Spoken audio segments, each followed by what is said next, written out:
I today, forget, man. Okay, but I'm recording. and welcome. Hi. Eddie, you must mute yourself. Just as a matter of housekeeping to all of us members and our visitors, let's mute our videos and our not our videos, our audio, so that we don't hear unintended conversation. We're meeting today to look into the state of readiness of the IEC to run the elections in 2021. I think the agenda has been circulated to all of you. Is going to its opening remarks. Number 2 is apologies. 3 is the briefing. 4 it will be discussions. And then 5 will be considering the adoption of the adjusted budget vote 5. And then 6 will be adoption of the outstanding minutes. Then 7 will be closed. Thank you, members, for being part of the meeting. We are meeting today at the time when you all know that we are still struggling with the COVID-19 coronavirus as the country. We are meeting today, and again, I would like to take this opportunity to commend the command council as led by the President of the Republic with the work that they are doing. COVID-19 coronavirus, the work that they do, there's no textbook about it because we are for the first time attacked by this kind of an animal. So whatever decision they take, they have our support. We are aware that recently we're in state level 3. They've just added that for the first time alcohol, which was a very important decision to take. Because all reports that we got was that they have our support. Alcohol is also contributed to all from state level in the sense that the hospitals are beginning to take people who are coming in for other reasons other than COVID. I think this decision is going to go a long way to the rest of ensuring that we manage the virus in a proper and orderly way, and we support whatever the government says is right. I have received the approach of the minister, but the minister has managed the virus then said requested the deputy minister to be in charge today.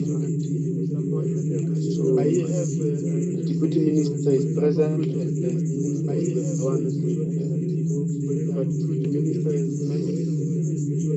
who is in charge has said to give us the direction, and we appreciate that kind of a delegation. When Ajahn present last time, with members requesting that we in charge of give us discuss a matter related to unfortunate remarks that were made by Honorable Kaide. When Ajahn she was not in the house, when she was not in the committee or in the house. Like I said, I will get an opinion in that regard. I have got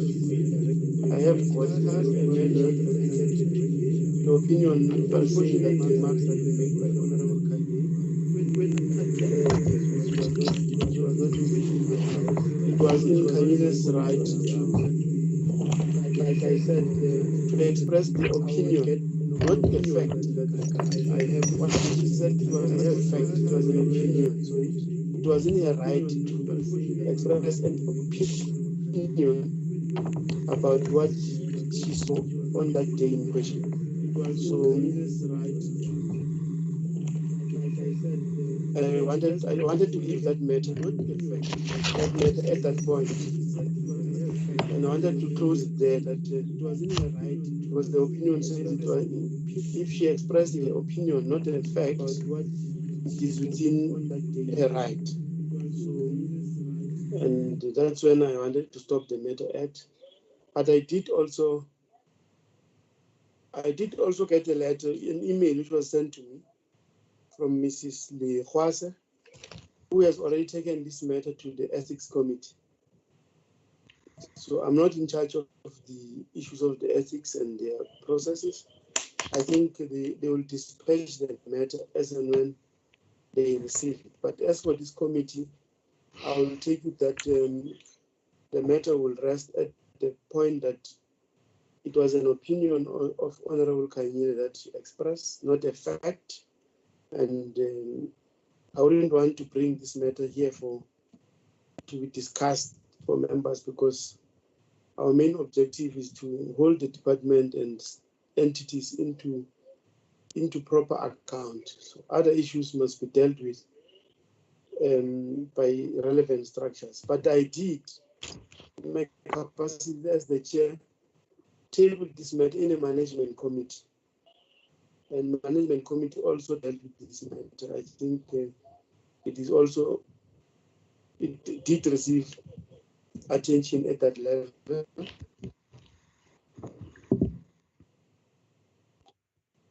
And I'm happy with that program.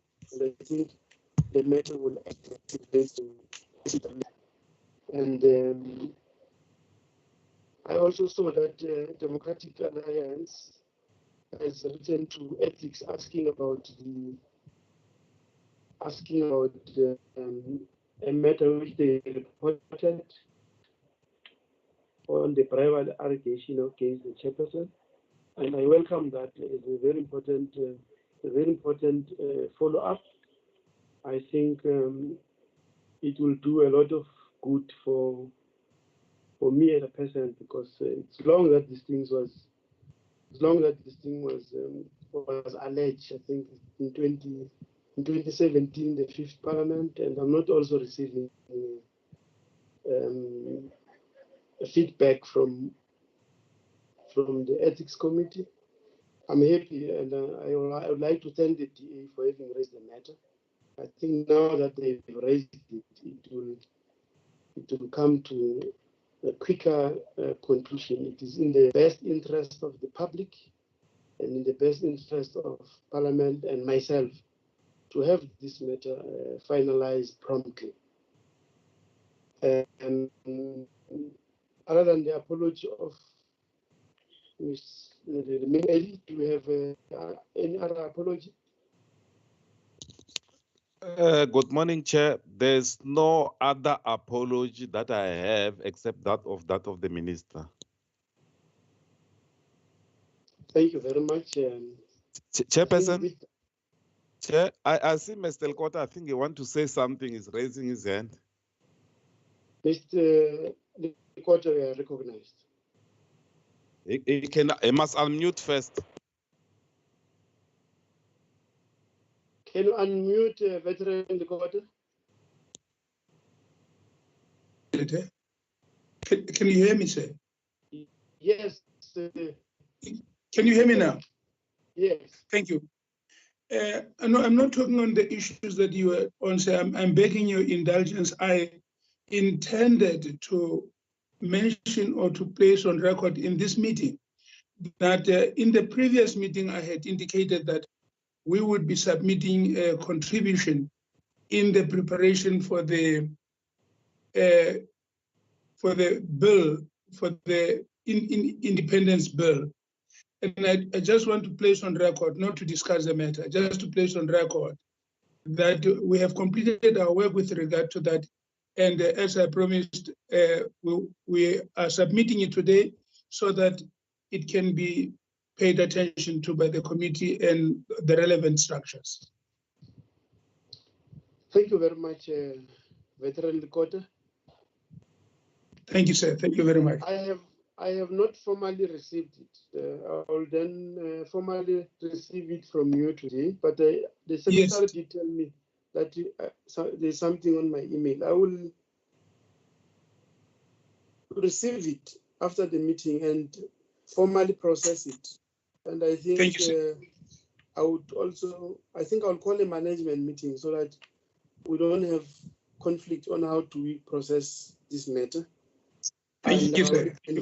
I'll also invite you so that we exchange notes on how best can we dispatch the submissions that we have made in view of the roadmap that we have called on in the past. I think I will do so. I'll give it my attention and the attention of the management of the committee.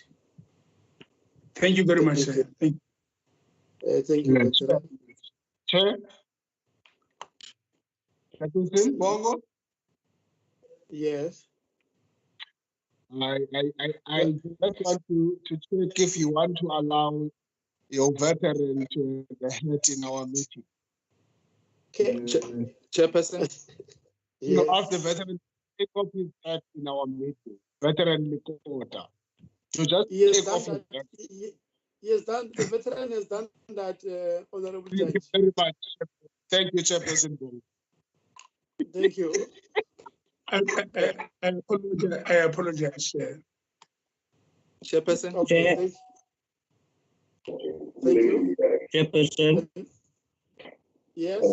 Chairperson? Yeah, I want to agree with the member there about not to take off his head, rather to eat his head. Chairperson? Do what? That's a brief legume.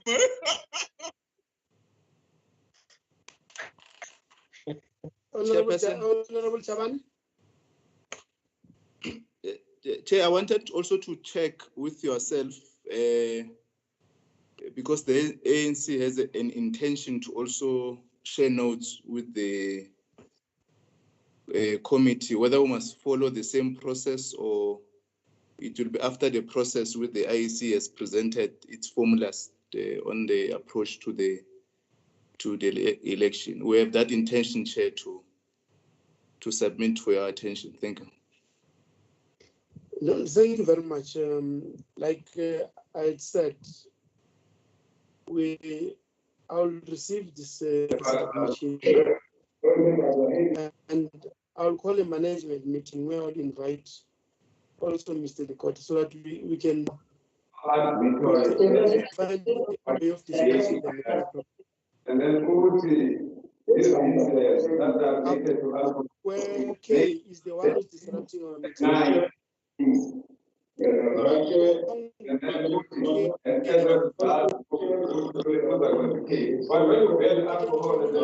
Can you mute and remove Awangwe K in this meeting? Just remove that person in this meeting. Yeah, thank you. Without further ado, Honorable Chaban, I'm going to dispatch this matter. I'll receive this information. I'll receive all that info, but I'll call a management meeting so that we agree on housekeeping process of how to deal with these issues. And then from now on, you will allow the IEC with sorry, Chair. To give us Honorable Ross. Sorry, Chair, my apologies. I tried to put my hand up when we discussed the matter of Honorable Kanile, and it just wasn't working. May I just make a request in that regard? Yes. Chair, my request is just that since as now we've received the advice from the parliamentary legal advisor, then indeed those comments are, it doesn't break any of the rules. Can you not request that Honorable Akwasi withdraws that appeal to the Ethics Committee? Because if we've received advice that it's allowed, then the proceed is going to be a waste of time of that committee.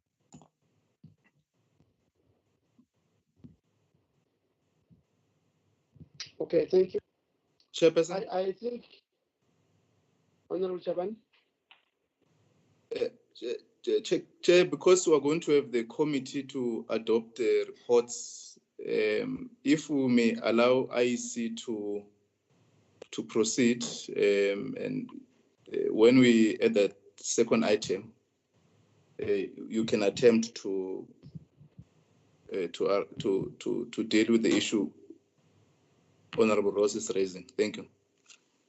No, I'm not going to deal with the issue of Honorable Ross. That is, I've already said what was my attitude, and I'm not in charge of. I can't say when a member is aggrieved, takes the matter to ethics, and say he or she must withdraw. It's within his or her right, and that matter will be adjudicated by a different process from the committee. The issue is laid to rest in a sense that I have said that the parliament says it was an opinion, it was not a fact. Very true. And it was expressed in a manner in which it was expressed. So it's laid to rest at that point from this committee. Then ethics will deal with whatever they are dealing with. I can't instruct, or I don't have that. I'll be acting ultra there to get into a matter that is being referred to ethics. Now I'm allowing IEC to make a 20-minute presentation so that I can afford members to engage with the presentation. The report has been read by members. In 20 minutes, if we can just get IEC to take us through, and then we'll then engage.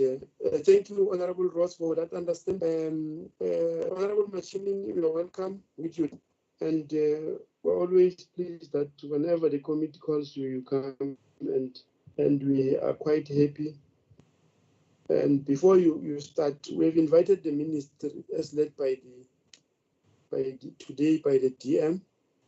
We always call the minister when we call Home Affairs, because each time there are court-related processes, the court will always refer to Home Affairs. We're quite aware that IEC, it is also a Chapter 9 institution, but administrative issues that must be processed for IEC-related things, then the Department of Home Affairs does so. If there are court orders, majority of them requires Home Affairs to dispense of those issues that relates to IEC issues. So that is why we always call the ministry to be part, so that they can also be privy and hear what are the discussions at the portfolio committee with regard to the IEC. Before I give you, Honorable Machinin, can I give the DM, Deputy Minister, and a chance if he has anything to say to the committee? Honorable DM. No, thank you very much, Chair. I would like to firstly echo the apology from the minister who had to attend to other official business of the Department of Home Affairs, and as such, I had to be here, and he had to be in that particular engagement. Flowing from the recommendations, Chair, of the last committee, it said that the IEC should prepare a briefing on policy options to implement the Constitutional Court ruling, as well as that the IEC should prepare a brief for this committee on our preparedness for the local government elections. For purposes of today, Chair, we are bringing in, the IEC is bringing in a briefing to the committee on their preparedness for the local government elections.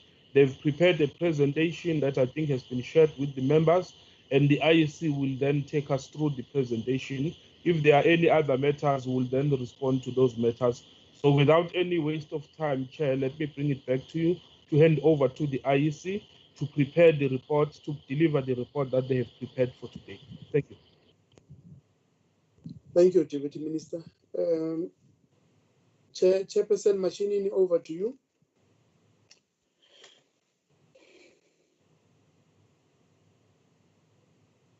Thank you, Chair Advocate Bongo, Honorable Deputy Minister Nzuza, Honorable members of the Portfolio Committee, Fellow commissioners, ladies and gentlemen, on behalf of the Commission, allow me to thank the committee for this opportunity to update the Portfolio Committee on our preparations and plans for next year's municipal elections.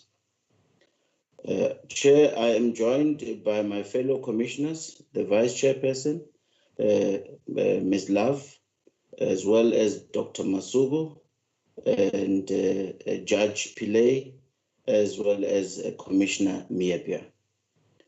Further, we are also together with the administration team, led in this case by our Deputy Chief Electoral Officer for Operations, Mr. Shiburi. And together with him is Ms. Henning, who is the Deputy CEO, Corporate Affairs, and Mr. Mahlangu, who is responsible, the CE for party funding, as well as Ms. Mbata, our CFO. And they are also accompanied by Mr. Kilembe, who is our manager of the commission services. And Chair, let me hasten to apologize on behalf of the CEO, Mr. Mamabulo, who is currently on leave. Honorable member, indeed, we appreciate this opportunity for us to be able to brief the auspicious committee on the preparations for the elections. And the presentation is broken into two components. At the strategic level, I would make the presentation, as well as in the details and operational level, the Deputy CEO will then conclude. In line with its mandate, the Commission wishes to confirm that it is conducting its preparations for next year's municipal elections in terms of the Constitution and the law. Section 159 of the Constitution, read with Section 24(1) of the Local Government Municipal Structures Act, provides that a term of municipal council is 5 years. And elections must take place within 90 days of the expiry of the term. And that 90-day window starts on the 4th of August and will end on the 1st of November 2021.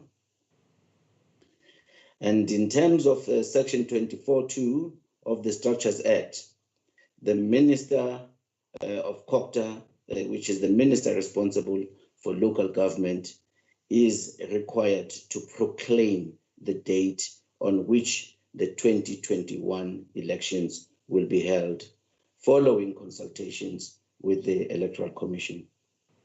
And I'm pleased to inform the committee that these engagements are in progress between the Electoral Commission and the Honorable Minister of COCTA, Dr.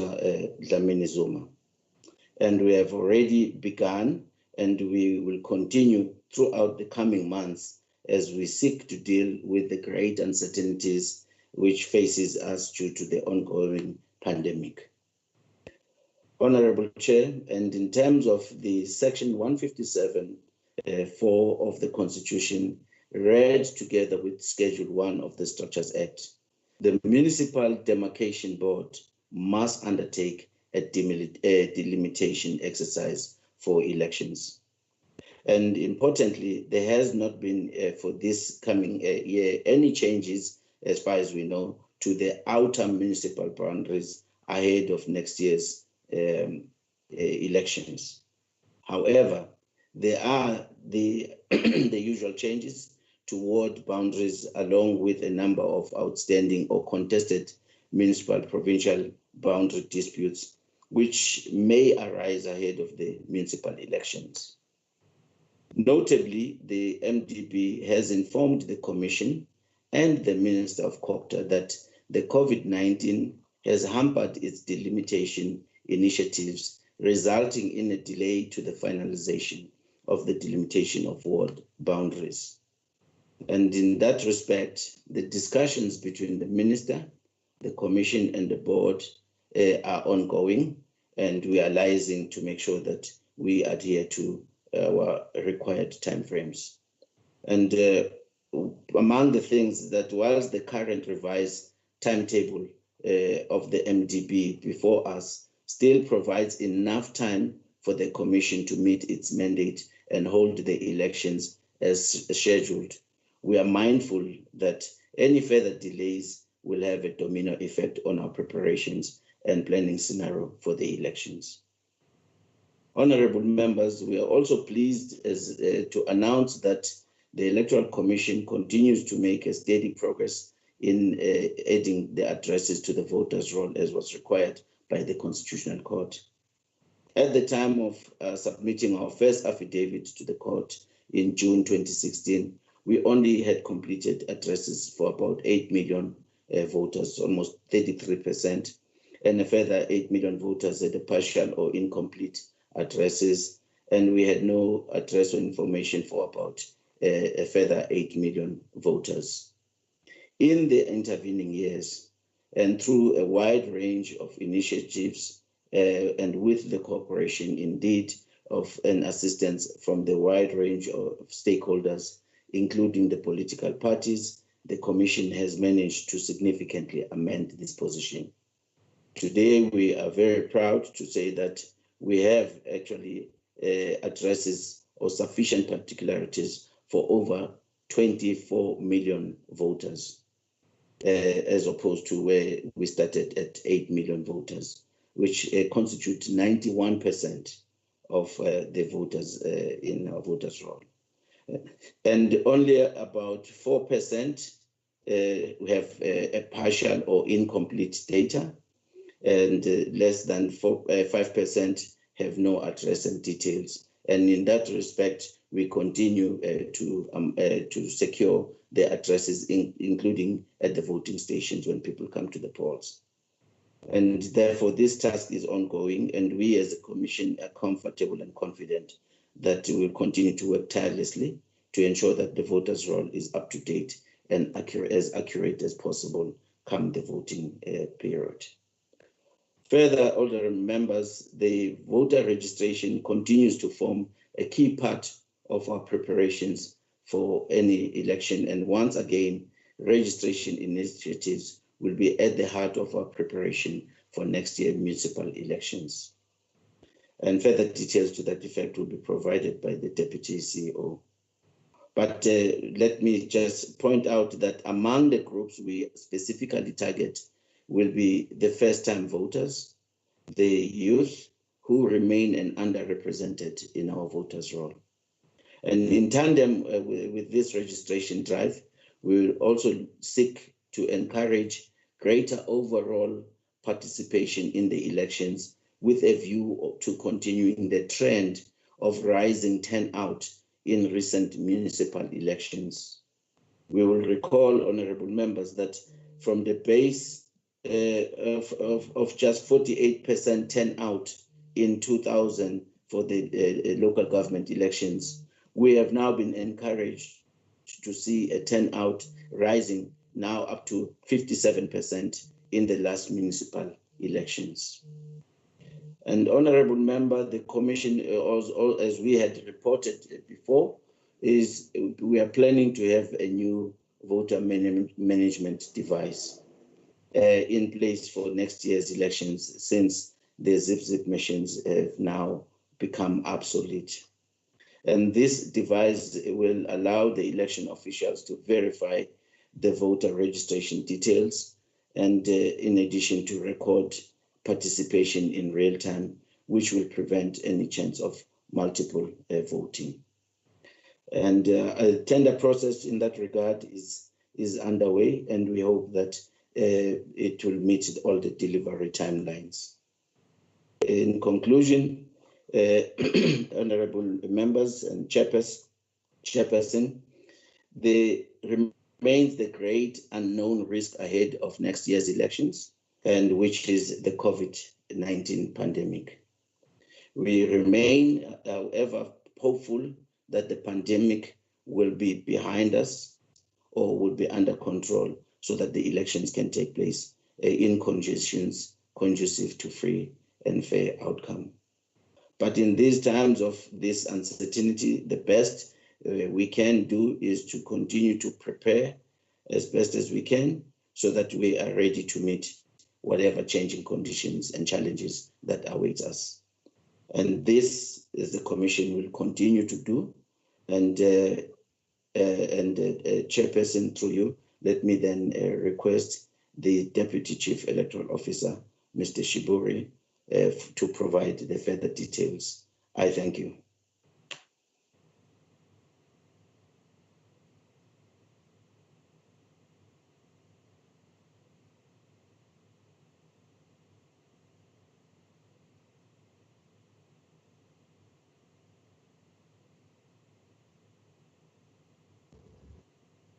Should I go ahead, Chair?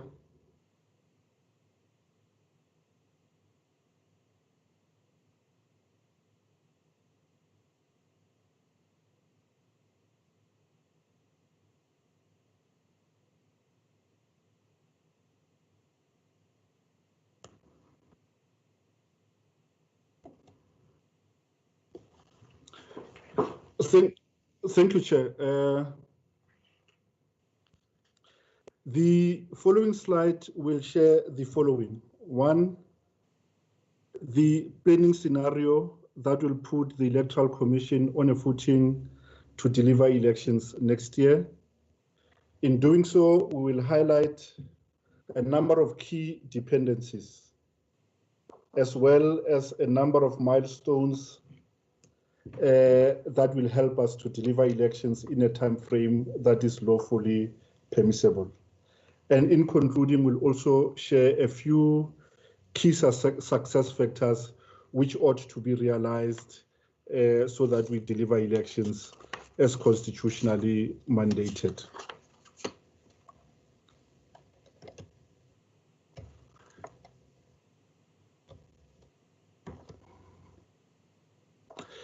The chairperson has already dealt with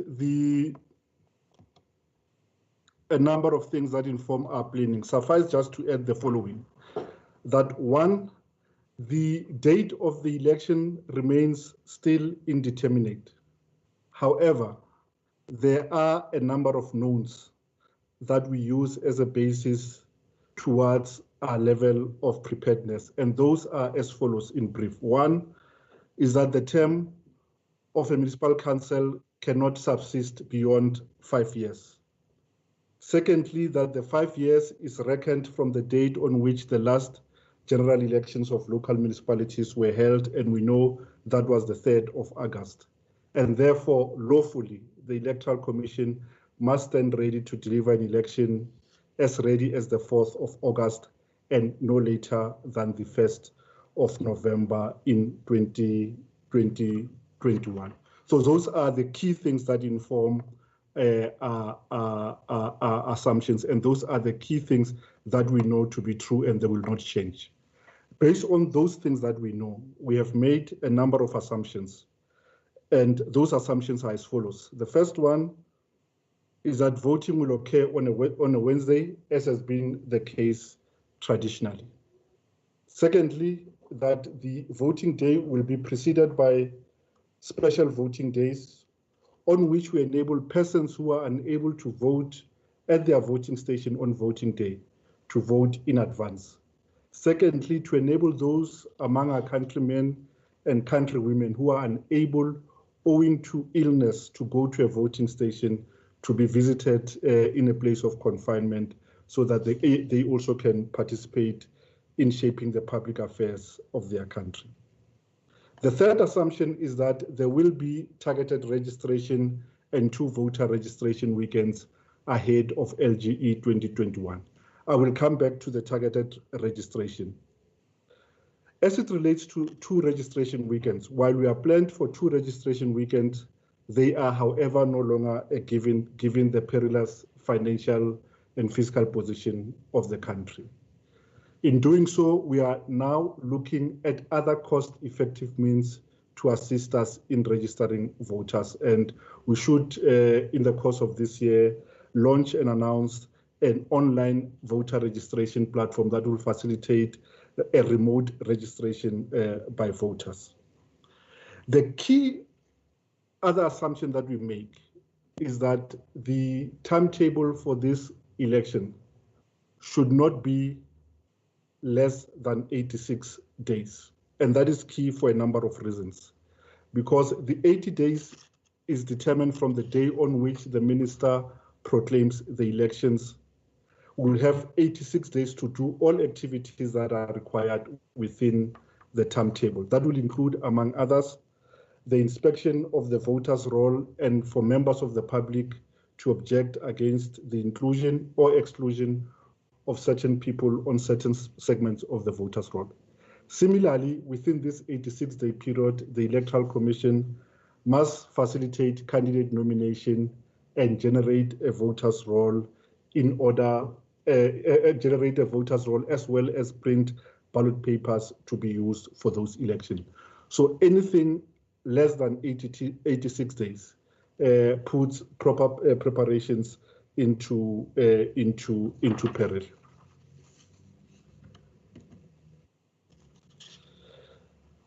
The trigger for a local government election is the handover of the ward boundaries to the IEC by the Municipal Demarcation Board.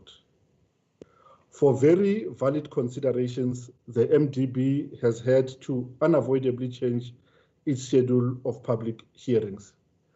That means we are going to receive the ward boundaries from the MDB at the end of November and no longer at the end of August, as had been the plan initially. We will receive the ward boundaries in 2 batches. The first batch will be at the end of September 2020, and this implicates 5 municipalities, and those municipalities are Eastern Cape, Gauteng, KwaZulu-Natal, Mpumalanga, and Western Cape. And in all, 109 wards are implicated in these municipalities. The last batch of wards will be received at the end of November 2020. And here we're talking about 104 wards, which are in the majority of the provinces. So these 104 wards are spread in 8 municipalities, which are the Eastern Cape, Free State, Gauteng, KwaZulu-Natal, Limpopo, Northwest, Northern Cape, and Western Cape. So it is evident from this slide that the majority of wards will only be finalized and handed over to the IEC at the end of November 2020. So a further delay may have serious implications for the level of readiness that the IEC will be able to have. The slide that follows talks about key initiatives that are necessary in the law so that come 2021, we are able to do a number of initiatives and a number of improvements. And this follows debriefs that we have post every election event with political parties and key stakeholders. So some of the lessons that we have learned from our previous elections relate to our processes, to our business applications, and some relate to the legal framework.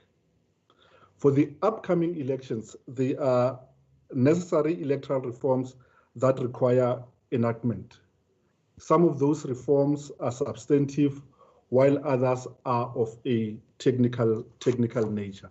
The highlights of those reforms are as follows. The substantive one is the one that is currently on our screen now. Members will recall that following the court case in Tlokwe, in Kam, and in Mhlope in 2016, a question that dominated discourse was what was to happen to voters who are registered without an address. This legislative amendment provides an emphatic response from the Electoral Commission, which is that all those countrymen and countrywomen who are registered on the voters' roll, but for whom the Electoral Commission does not have an address, are still entitled to vote and to participate in the election. So we are sponsoring legislative amendments that makes it clear that a person who is registered on the voters' roll without an address is still entitled to vote, but that there will be a different process to facilitate their vote so that we don't imperil the outcome of the election. So in brief, a person without an address on the voters roll is still entitled to vote. The next amendment is just of a technical nature, and this one just brings convenience on the part of political parties in that we are reducing some of our requirements as it relates to the submission of candidate nomination documents. Thirdly, the amendment is to clarify the period covered by the Electoral Code. And this is key for a number of reasons, primarily the following: that the Code of Conduct has the impact of limiting the rights that persons or political parties enjoy. So you don't want to limit the rights for inordinate periods. We only want to limit those rights only as it relates and as they impact to the election period. The next amendment that we initiating is not in the Municipal Electoral Act. It is rather in the Electoral Act, but we are sponsoring it for the following reason. In terms of our law, the voters' roll, both for national and provincial as well as municipal election, is a single voters' roll, and it is compiled in terms of the Electoral Act. So if we do not make these amendments in the Electoral Act, we can't then make the necessary changes that are necessary for the voters' roll. And those changes are informed by the following: the need to bring the processing of data subjects data on the voters' roll in line with the Protection of Personal Information Act. In other words, we are amending Section 16 of the Electoral Act to require the CEO to redact certain personal information of voters on the voters' roll that is made available to contestants. In other words, instead of placing the personal data of persons in the public domain, this provision will enable the CEO to remove some of the public personal information in a manner that doesn't dilute the purpose of the voters' roll and does not make it impossible for people to raise objections against the voters' roll. An example is as follows: if you have a voters' roll with a person's full names, their ID number, and their full address, if you place it in the public domain in terms of the POPIA Act, you are unnecessarily processing the information of persons. So what we are looking at is to look at redacting certain information. For example, look at the ID number and say, if we retain the 6 first digits, can we do something so that we protect even the ID number from instances of identity fraud? The last amendment we make into Section 16 is to remove the entitlement of any person to a segment of the voters' roll. Currently, any person on payment of a fee is entitled a copy of the voters' roll with addresses and the details of voters. So this amendment is intended purely to bring the Electoral Act in line with the Protection of Personal Information Act. The bill has been finalized together with the Department of Home Affairs. It has also been certified by the state law advisors, and it will soon begin the parliamentary process at the instance of the Ministry of Home Affairs. The slides that follow provide some of the milestones that form the building blocks for our preparedness for the elections. We know now that we'll receive the ward boundaries by the end of November 2020. And from December until the mid-February, the Electoral Commission will then adjust the VDs. For example, if a ward the boundaries of the wards are redrawn, there will be a number of VD boundaries that are impacted. So as soon as we receive the ward boundaries, we must look at the impact of the new wards on our network of voting district and make sure that each VD falls entirely within a single ward. This work we do in consultation with municipal party liaison committees. So we generate number of maps, we have discussions on how the new ward boundaries or VD boundaries must be redrawn, and we also have discussions and agreement on the positioning and location of voting stations. Between March and April, the Electoral Commission will have a campaign which will target all those voters that have been affected by the new delimited ward boundaries in order to re-register those voters in the correct voting districts, and also to inform those voters of the changes in their voting district boundaries. So for example, if a ward is redrawn and it split a voting district, those voters must be re-registered in a new voting district to ensure that that voting district locates within a single ward and that it doesn't straddle wards. Between April and June 2021 is a period in which we will undertake general voter registration, where we open all our network of voting stations to enable persons to register, to update their details, and to update their address details. The following slides provide key statistics related to this election. In a period outside of an election, there is a decline on the number of voters on the voters' roll owing to the rate of mortality.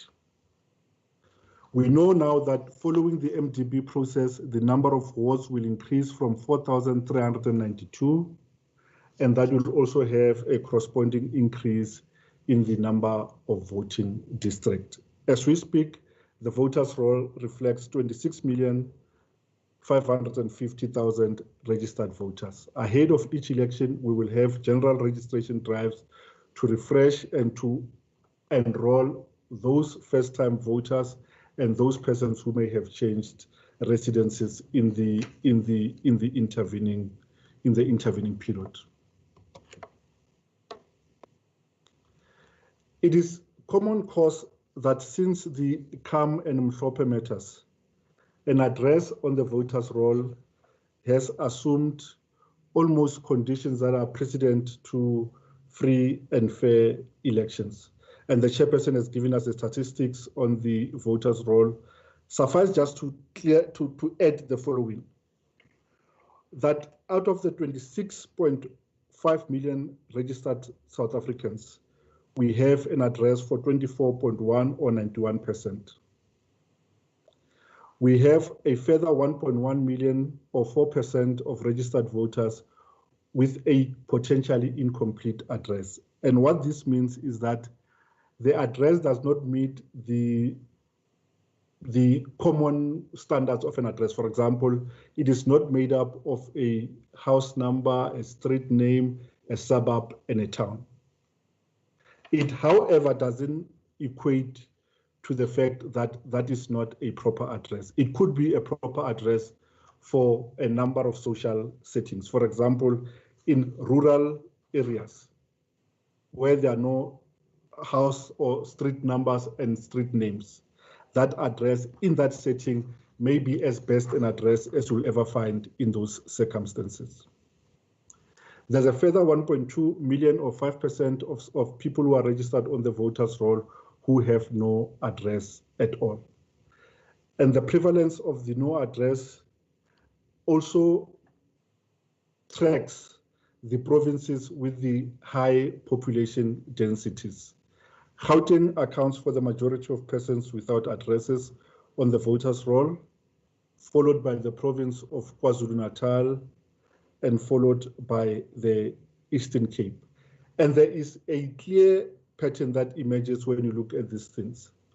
The preponderance of no addresses or potentially incomplete addresses coexist largely with the former homeland areas.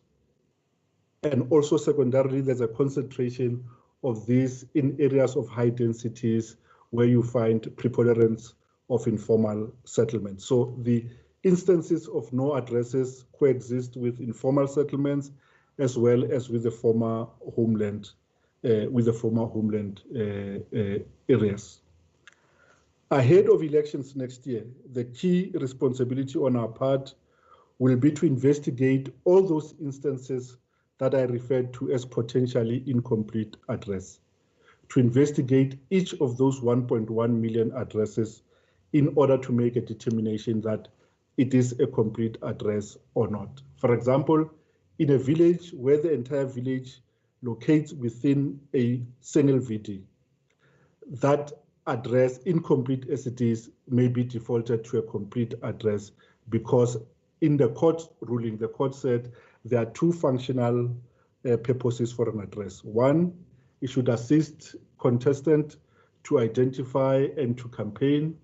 Secondly, it should only allow persons who are within the boundaries of those wards to participate in the elections of those defined political boundaries. So in a village where the entire village locates within a single VD, it is easy to use the name of a village and default those voters into that VD, and that will constitute a proper address.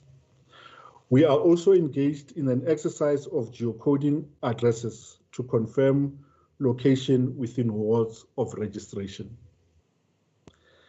Thirdly, in instances where, for example, there is no nexus between an address on the voter's roll and a ward in which the voter is registered, we will have a process of engaging with those voters for purposes of re-registering them correctly. For an example, an address on the voter's roll is 51 Voortrekker Road, Cape Town. However, that voter is registered in a VD in Alberton in Voortrekker Street. Clearly, there is a disjuncture between the address and the vote and the ward of representation. So in those instances, we will get in touch with the voters by way of SMS, emails, and those type of information to inform those voters that we are going to update their registration details to link them with the ward in which their address locates. And if they have representation, they should make those representation to the Chief Electoral Officer before a decision is made. The next slide, Chair, just gives a picture of the voting station infrastructure, the number of voting stations per province. It also delineates them into permanent and temporary voting stations.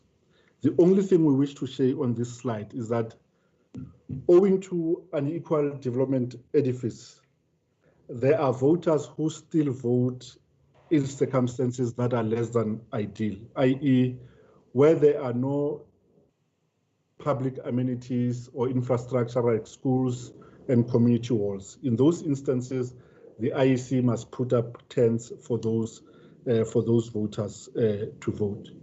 We remain committed to reducing instances of temporary voting stations and to improve the infrastructure and amenities at those voting stations. However, the key consideration is that we do not own those facilities. We can only cajole and ask those landlords to make the necessary adjustments. We continue to benefit from the assistance of government, both at local and provincial level in the infrastructure task team, where ahead of each election, government assists us to improve amenities and infrastructure at a number of sites that we use as voting station. We have spoken largely about the significance of an address, and in the context of voting station infrastructure, increasingly we want to maintain stability of the network of voting stations. So in other words, we no longer establish new voting stations where we can make do with a voting center. A voting center is, for example, if you have a big voters roll and that the facility for that voting station is a school. You can then treat that voters roll as though it were multiple voting stations in a single facility. That way, you introduce convenience to the voter because they don't have to change their voting station. You also you break up the voters' roll into manageable segment, and so that you visit convenience on the voter and not create new voting stations unnecessarily. Because when you create a new voting station, you must then re-register all voters who no longer belong in that voting districts, and their right to vote may be challenged based on the fact that their address no longer matches the ward in which they are registered. This slide just summarizes the level of preparedness as it relates to elections material. The takeaway message here is that we are planning on the basis of 23,200 voting districts, that processes are afoot to procure all the necessary equipment for the voting stations, and this will be on hand by the 15th of December this year. Similarly, in August this year, we will start the procurement process for all voting materials, and this will be at hand between April and May in 2021. A new addition to our bill of material is that we have revised our bill of materials to also include personal protective equipment and other necessary health-related materials to anticipate the impact of COVID-19, but more importantly, to make sure that we can support the initiatives that we want to place at voting centers, at voting stations, to make sure that voting stations do not become arenas of contagion for voters and to electoral staff. The next slide, we set out the exigencies that the outreach initiatives and communication of the Electoral Commission must respond to. There's an exceeding need to update and grow the voters' roll with the introduction of new voters. Voters in the age band 18 to 29 years continue to be underrepresented on the voters' roll. However, before we can label them that there's apathy on their part, we must do all that is possible to make it easier for them to avail themselves of the opportunity to register. Interestingly, our own research indicates that voters in that age cohort, while they are the majority on the voters' roll, once they are registered, they are 10 times more likely to vote than any other age cohort. We must have messages that are targeted at voters who have been affected by the demarcation of wards and the delimitation of voting districts, to ensure that those voters re-register and update their registration details so that the address on the voters' roll is linked to a ward in which they are ordinarily registered. The next category is to educate voters on who is entitled to participate, what you require to participate, when all the electoral activities will be, where a person can cast their vote, and how they can cast their votes. But more importantly, why should citizens continue to remain engaged in democracy as a governance option. We will sometime next year unveil the theme and the slogan for this election and launch the campaign for the elections. The third point is to grow faith and trust in electoral processes. And again, here it's worth mentioning that the approval ratings on the part of the voter, or on the part of the IEC by the voter, is still very high. However, in periods between election, it is dragged down by a number of things. Key among those is that research after research proves that there is a decline in the trust by citizens on key political institutions that are necessary for democracy to thrive. The first is that there's declining trust in each elections on the part of the voter on political parties. Secondly, there's equivalent mistrust by voters on local government as a political institution.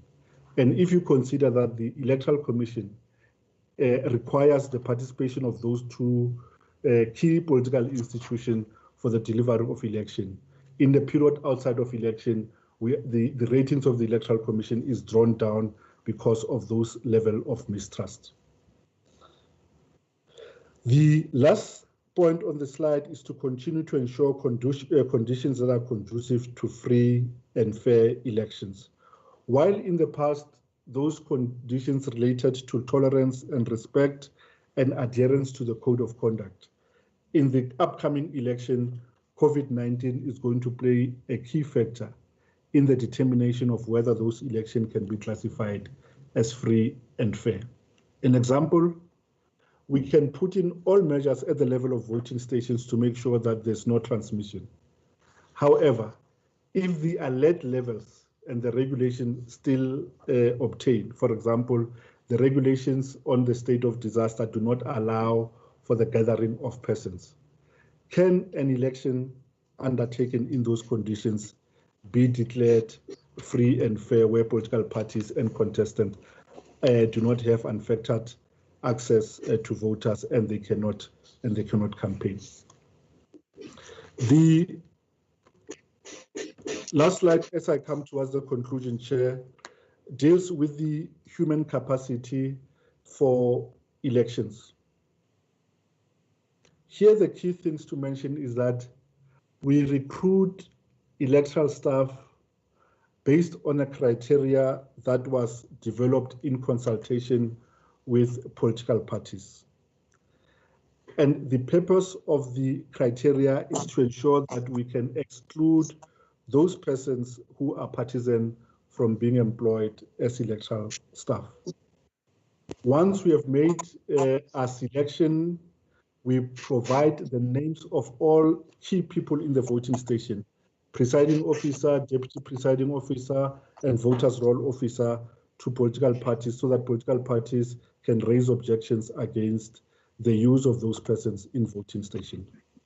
On our part, we also vet the key management echelon of voting station to ensure that we do not have undesirable persons. For example, persons who've been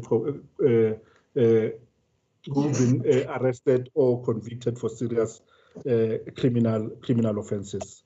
On a registration weekend, we employ approximately 58,000 people, and on training on election day, we employ approximately 207,000 electoral staff. The recruitment, training, and vetting will commence in January 2021. The next slide, just as a way of statistics, is that we currently have 632 political parties that are registered. Of these 632, only 103 have representation either in a municipal council, in a provincial legislature, or at National Assembly. So that leaves us with 529 unrepresented political parties, and we anticipate that the number will also increase as we build up to this election. As I conclude, Chair, the presentation has sought to demonstrate a number of things. One, that an election arises out of a confluence of a number of factors. The first of which is that an election is a legally legislated and defined process. So it's going to be key for us that we conclude the legislative amendments well in advance of election day so that for all participants, the rules of the game are clear and known. Secondly, is that an election is a logistical undertaking of some serious proportion. In this regard, we can confirm, Chair, that we are on track with the procurement of voting material for the estimated 23,200 voting stations in readiness for 2021. The third issue, Chair, is that an election is a serious administrative undertaking. In this regard, we have firm plans that have been crafted to ensure that we can recruit, we can train and assess and vet the over 200,000 staff that we're going to use for election, so that we can deploy properly trained and properly knowledgeable people at the voting station on election day. And then lastly, that in the final analysis, after everything is said and done, an election is about people. So all the plans that we've made must coalesce to ensure a positive impact on the voter, and that a voting station remains a prism through which voters can formulate an opinion on the work that we do as an election management body.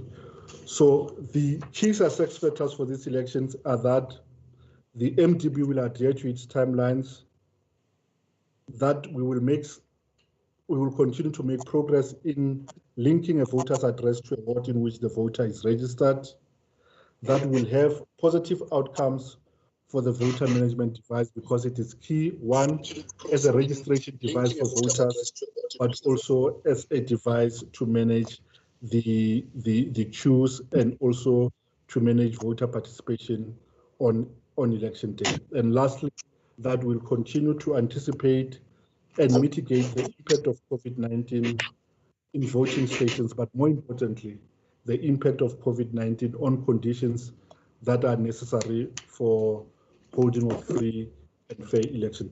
Thank you very much, Chair. Thank you, Mr. Mashinini. Thank you, Chair.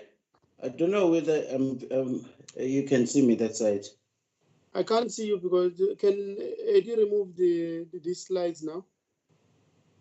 Thank you, Chair. You can proceed. Yes, I can see you now. Yes, thank you. Thank you very much, Deputy CEO. Over to you, Mr. Mashinini.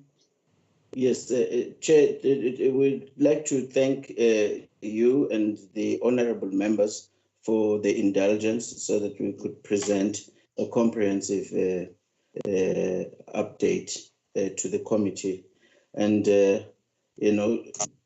just as a comment, it's quite interesting, Chair, that the technology enables us that we are able to have the full strength representation of our team.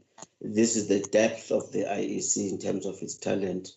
And I'm also made aware that although the CEO is not able to come through, he has also joined us through the streaming coverage. And as well as the Deputy CEO for Communications, Mr. Mozari, is also with us. Chairperson, I think this is the totality of the proposed presentation to you and the honorable members from us as the Commission. And I would like to thank you for your indulgence. Thank you very much, honorable members. I will take you in the following order. Number 1, Honorable Janji. Number 2, Honorable Lekwase. Number 3, Honorable Lekota. Veteran Lekota is number 3. Number 4, Mgini Chaku.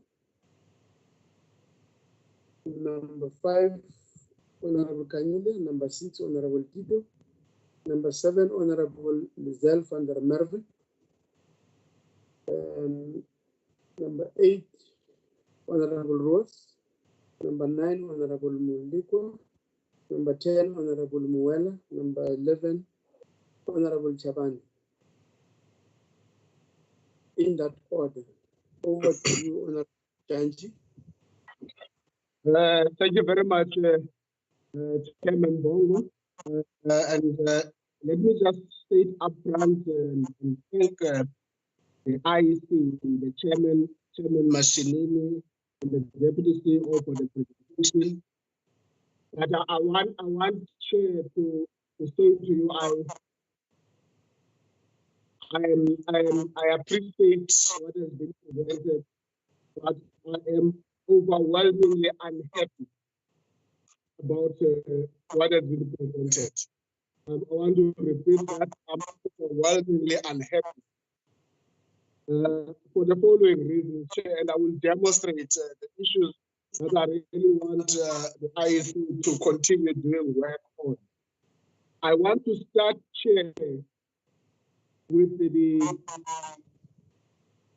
1.1 million with potentially full address, and as well as the 1.2 million with no address, the 4 and 5%.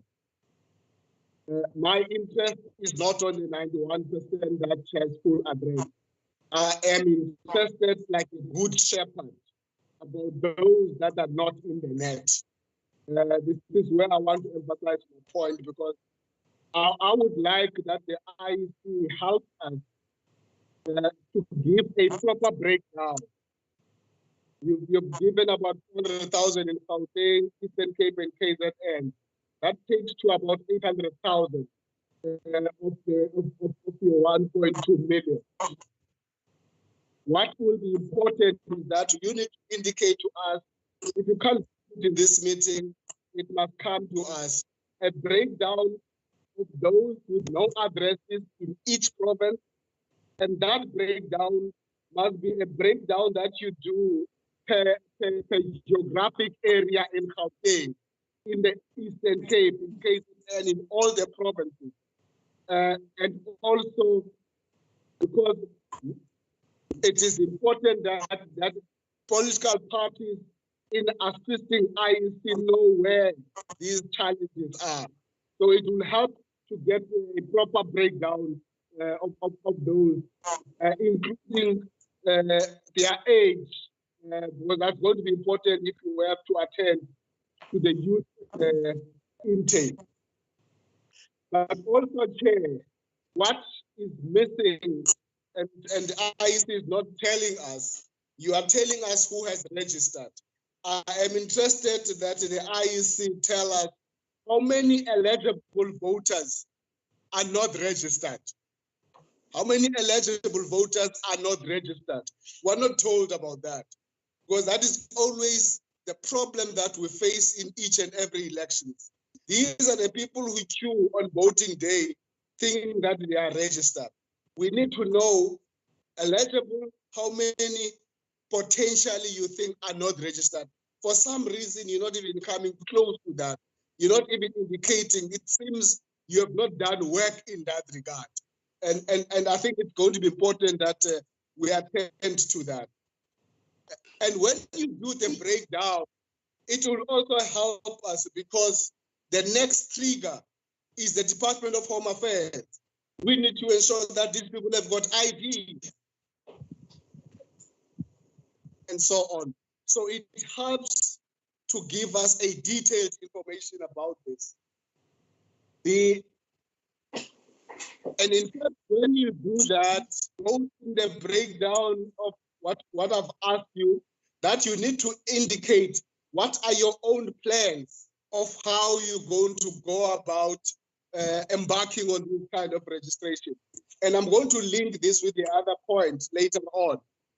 On the issue of your voting device, the new voting device, that you are saying there's a tender process underway. I am interested about, so that the committee knows what are the timelines of this tender process. Please share that with us so that we're able to monitor and oversight you. When did you advertise for this? At what point are you going to make the appointment? At what point is this going to be operational? Was not going to be operational during elections? We need that time-bound process plan about this voting device that you are saying, this new baby that you are bringing, so that we're able to punch hole on it if it doesn't work well ahead of the elections. I would really request that that be done.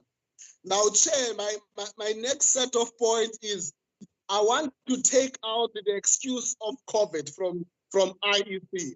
I want to take out the excuse that we are waiting for demarcation board, because I want to confine IEC to what is in the control of IEC. You've got time and space to do things that are in your control There are things that have nothing to do with the demarcation board that you can do. And some of those things are the following, and you've touched on some of them. For example, there's a perennial problem of IEC capacity, that in each and every election, we have to deal with this issue of IEC capacity. That issue will have nothing to do with your demarcation board. I would be interested to understand, because you are talking about the recruitment process that will start in January. And my question to you is, does this have to start in January? Can that not be staggered, because there will be certain urgent things that you need to do before January in the new normal of COVID? So why would you start the recruitment in January in doing that? So I would be interested in that. The issue of your credible voting divides, which you have raised about the tender process. But the biggest thing I also want to raise, I'm glad you said you are finding a cost-effective online registration. You're saying you're going to share the details. I will be interested when you're going to share those details with the committee. This is the biggest thing that the IEC has got to usher in as one of the new normals in terms of post-COVID. I don't know why you could not share that today, or you have not started with it. I'm interested as to what are the details of that. And the reason I'm going there, Chair, is that I'm very happy that the two registration weekend, you're only citing money, but I've always had a problem with how IEC embarks on those two registration weekends. The two registration weekends are supposed to be a mop-up process, but IEC has turned them into almost like a start of registration. It gets to be a stampede over those kind of two weekends. I want to raise an issue around the issue of registration, because how are you collaborating with other registration initiatives? In 2 months, we have registered with social development over 4.5 million people for the 350. These people were not registered at all. And here is a new intake. They did not necessarily queue as you would do in your registration weekend for that. There was a particular creative manner in which this 4.5 million in 2 months, not in 6 months.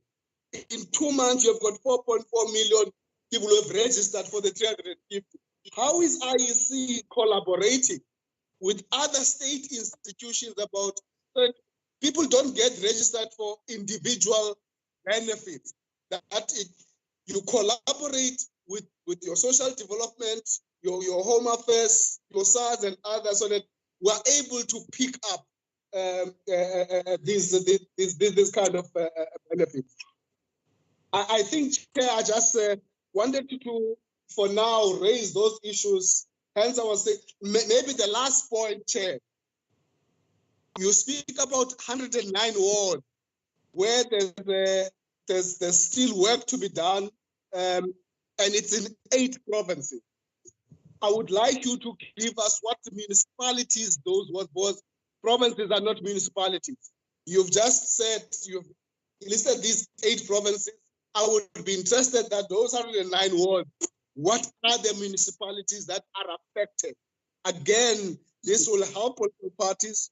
This will help Home Affairs. This will help other institutions. So I'm interested in those kind of further details. I pause there for now, Chair. Thank you very much. Thank you, Honorable Janchi. I think you got a lion's share, and members are encouraged, if they are covered by this lion's share from Honorable Janchi, they must just say they are covered. Honorable Lekwase? Thank you, Chairperson. I'm partly covered, but let me also welcome the presentation from the IEC. And I only have 2 questions. My question is, why is it that only 2 weekends for physical registration and verifications are allocated? Can there be a plan to have a continuous process to avoid confusion of voters towards the time of elections?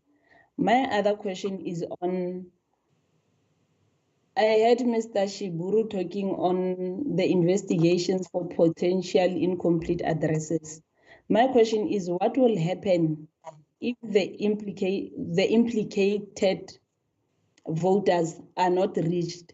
And is this the first time they will be voting, or what actually pushed them to start investigating it now?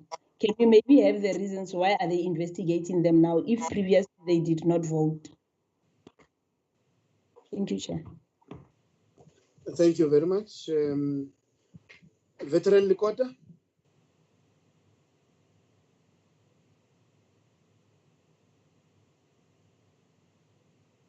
Can you hear me, sir? Yes, I can hear you now. Proceed. Okay, thank you. Thank you. Chairperson, I don't have many questions. The first question I have is the status of the Electoral Act, because the Constitutional Court ruled that this Electoral Act is null and void because it is inconsistent with the national constitution. So the question I would like to raise is, how are we going to go about running an election with an unconstitutional Electoral Act? How do we deal with that issue? How does the IEC determine that, no, this is the whatever else the Constitutional Court may have said about this Electoral Act, this is the Electoral Act under which we are going to run this election? Because I understood that the Constitutional Court actually said that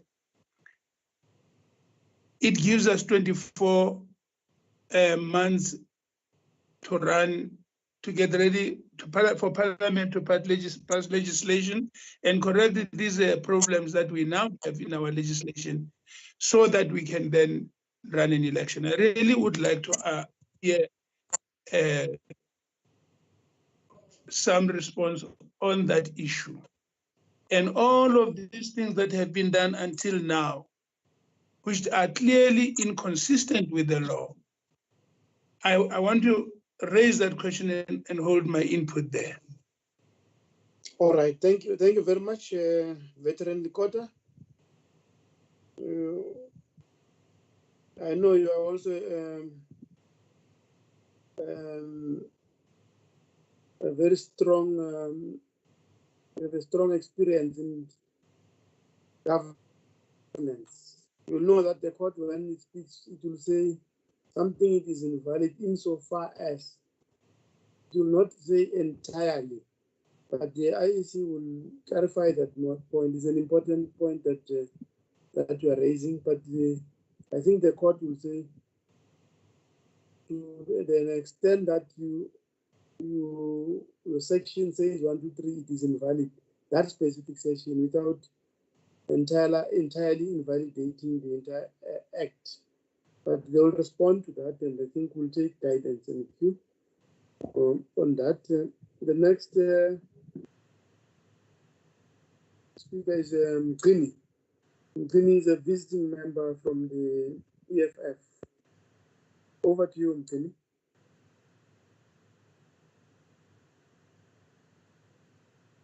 Thank you very much, Chairperson. Can you hear me?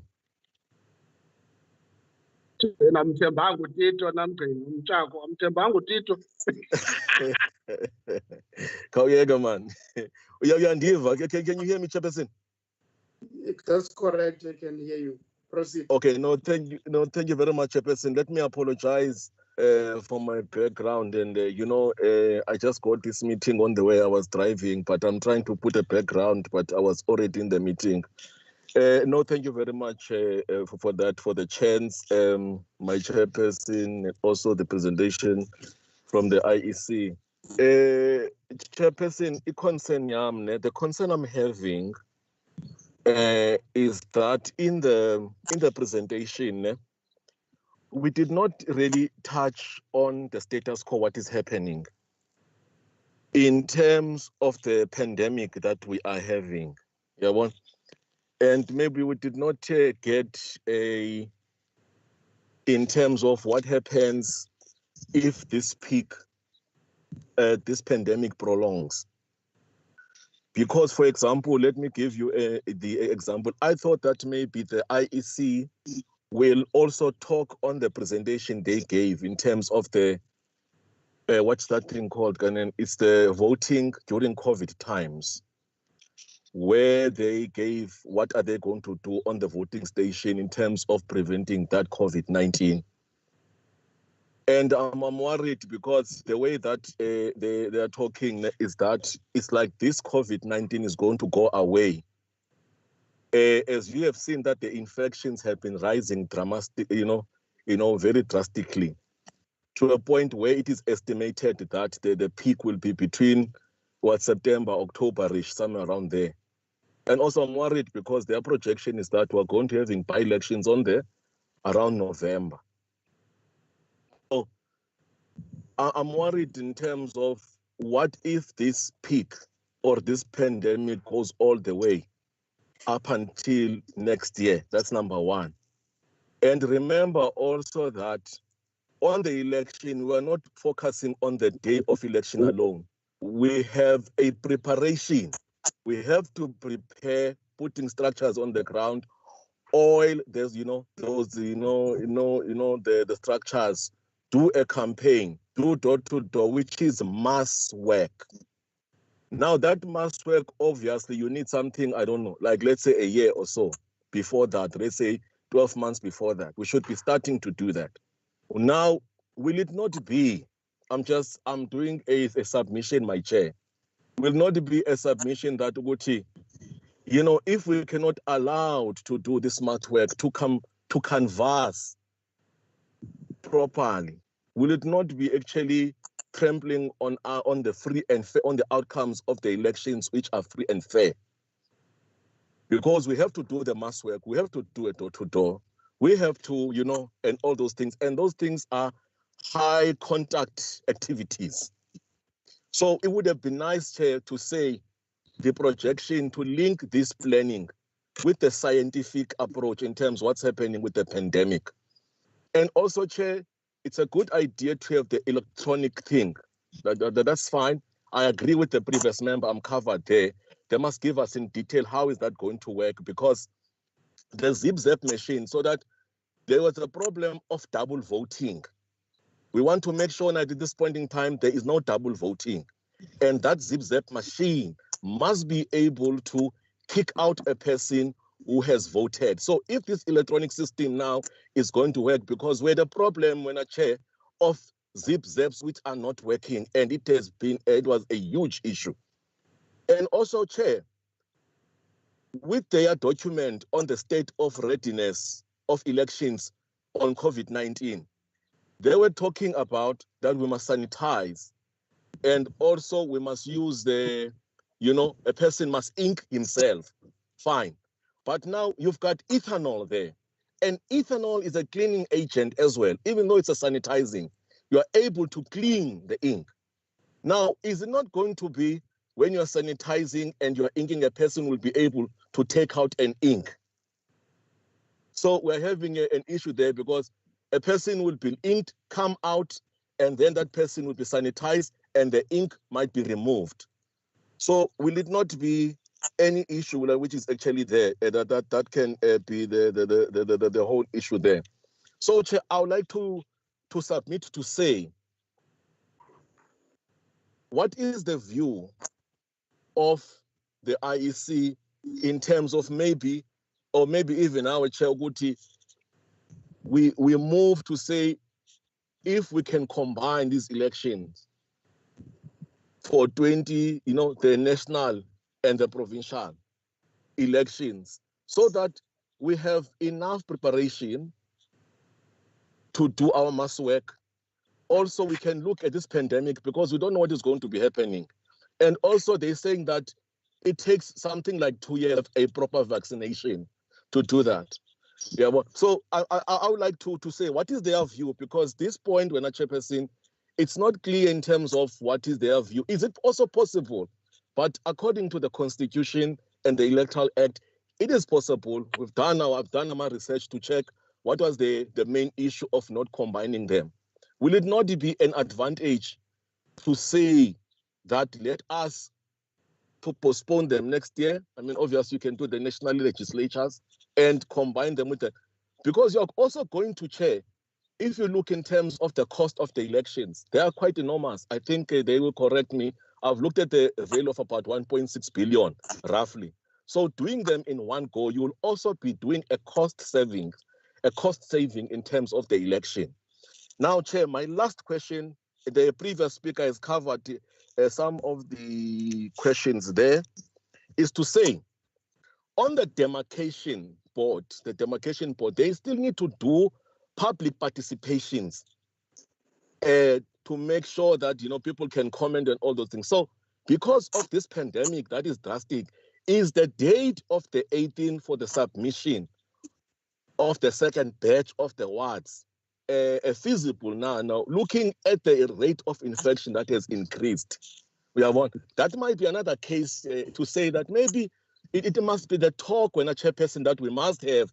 Let us look in terms of maybe to look so that we are better prepared, even also on the constitutional matters. I mean, obviously, you're saying that there's a period, obviously, they pronounced the judiciary is suspended for a period of 2 years, to just make sure that everything is properly prepared. And then we say, no, it's fine, we can do this we combine the national and the provincial election. That's my submission, my chair, for now. So I'll move on that line. What is their understanding on COVID-19? How this COVID-19 is going to affect these elections, and what are their projections? You see the projections, the peaks and all of that. And also, can I get the clarity in terms of the ink? Because with the problem of the ink also is going to, because the ethanol is a cleaning agent, it can remove, that's a threat. Oh, the last one, my chair, social distancing. Remember that a party agent must do social distancing. There must be social distancing there. Now, if, let's say, I'm 2 meters away, how can I probably do my oversight in terms of making sure that, to make sure that everything is going accordingly in terms of oversighting the person who's doing the registration? When you have to zap the machine, you have to rule out a name of an individual. Like, I'm going to 2 meters away, Chair, it's probably going to be very far, So I'm just saying that, but can we clarify those issues voting on during this COVID-19 and all? Thank you very much, my Chair. Thank you very much, Honorable Kanyile. Good morning, Chairperson, and thank you so much for the opportunity. I'd like to appreciate and welcome the presentation by the IEC, and good morning to our colleagues as well. Firstly, I would like to commend the IEC on being able to obtain 24 million addresses that are linked to the wards as per the presentation. And however, I would like to express also that the 1 million votes that do not have addresses still remains a huge concern, though they've indicated that as they are coming to vote, they will be obtaining those. The question that I have is that, seeing that we have also moved into digital, we are now holding our meetings on the Zoom platforms, on the Team platforms. If our numbers of people that are testing positive for the COVID-19 keeps going up, is the IEC in a position to online vote the local election? Because I do not think we must postpone the elections. The elections must go ahead next year. The election place, but I want to know IEC in a position to consider the online voting.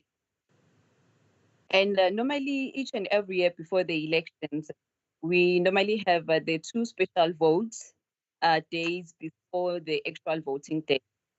I want to know if the party agents that are going to be taking part in days, if they are going to be tested for the COVID-19, because we must take into account that the people that are registered as special, most of them, they are vulnerable. You find that it's people with disabilities, it's elderly. So if we have party agents that are not tested going into homes to conduct this voting, they are not, and they are tested, I believe that they pose a threat to those voters. So it will be very important, IEC, to tell us if those people are going to be tested, not to be screened, to be tested before they go into those homes. I would also like to know that if a voter comes to the voting station, I would believe that there will be that screening that will be done using the thermometer as well. If a voter has a high temperature when they arrive at the VD, what the IEC will send that vote home before they vote, or they will allow them a chance to vote before they go back home? And what will happen? Does it mean now they will have to disinfect that place before the voting continues? If that will be the case, that there will be delays on the vote, which will mean we may have more days of elections in the days, maybe about 3 days. I'm psychic. Should that be the case, the IEC prepare in terms of budgeting, have the extra days been budgeted for? Chairperson, I think this one is for your noting.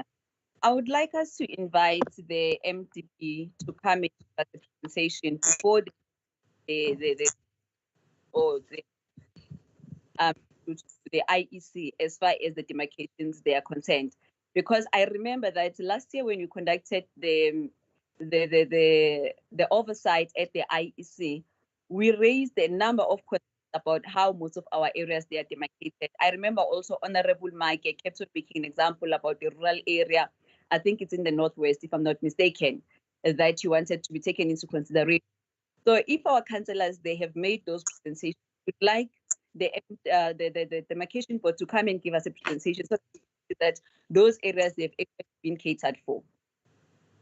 And coming back to IEC, in post the 2019 election, they have been raising the issue that young people did not come out in. And during today's presentation, it indicated that young people, we have less number of that have registered to vote. What is the plan of IEC to ensure that we have young people that are going to vote? Because I believe that most of them, they have missed an opportunity. The first-time voters, they've missed an opportunity in 2019. And what is the plan? What did they identify as gaps? What is the plan to get more young people to come and partake in voting in upcoming elections?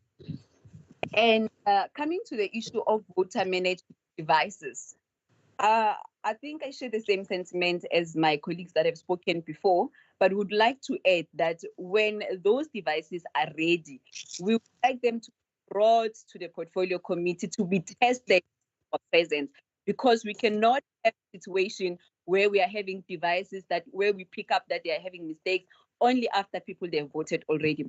We want those brought in front of the portfolio committee to be tested. We are registered voters, so they can use our details so that we can be able to verify that people are be able to vote more than once.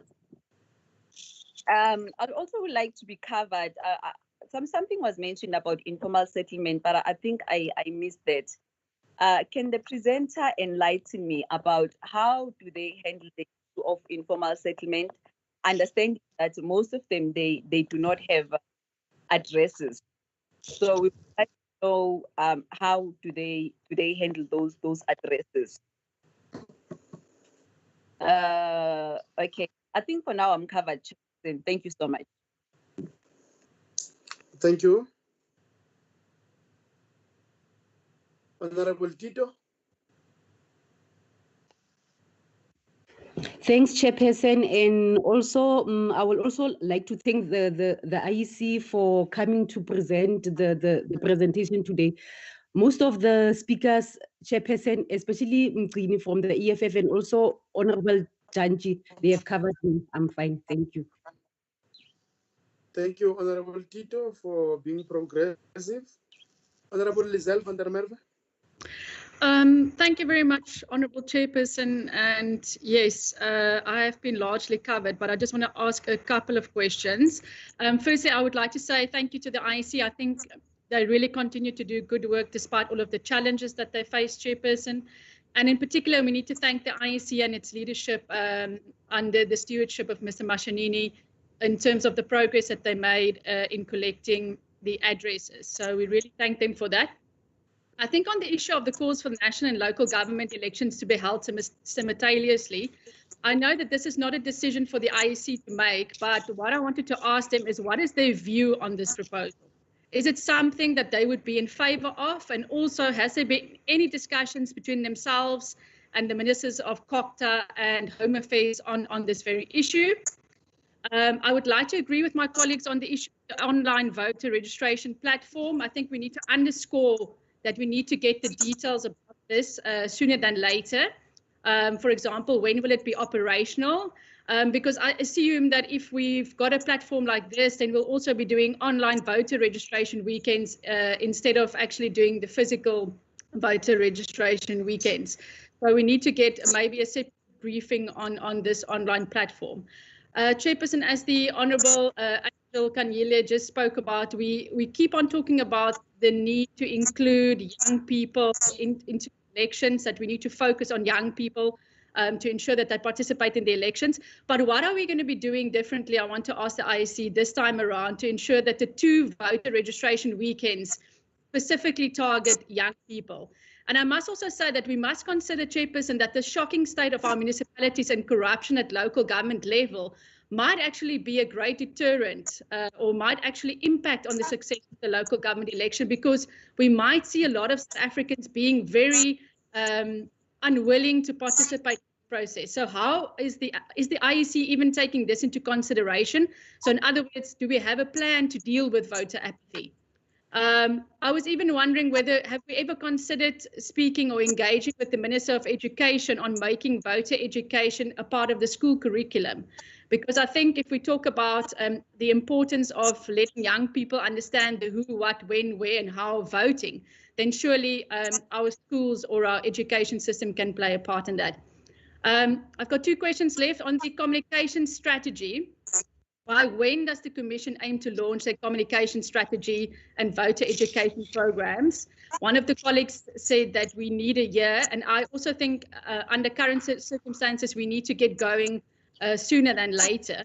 For example, can the SABC at this stage not, while everybody is at home or working from home and many young people are still not at school, can they not start running voter education programs on our SABC platforms, whether TV or radio?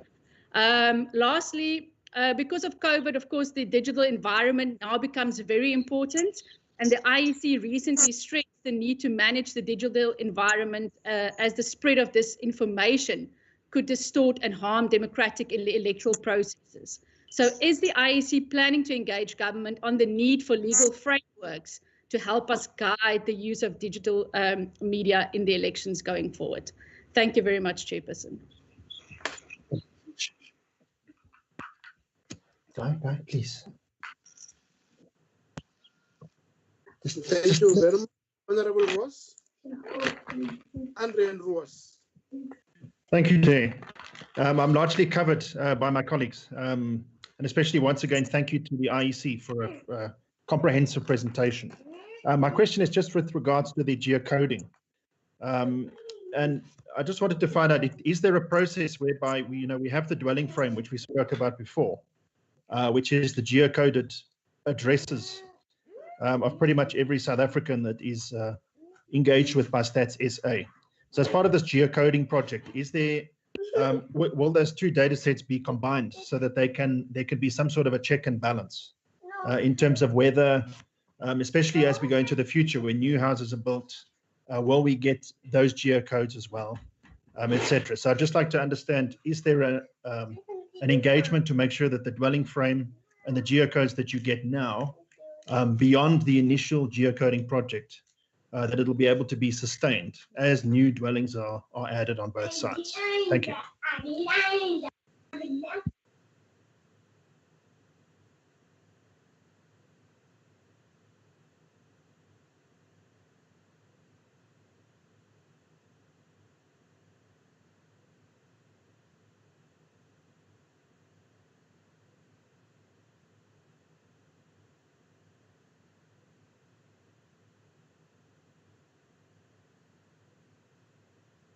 Are you done, Honorable Rose? Yes, Chair. Honorable Mulikwa?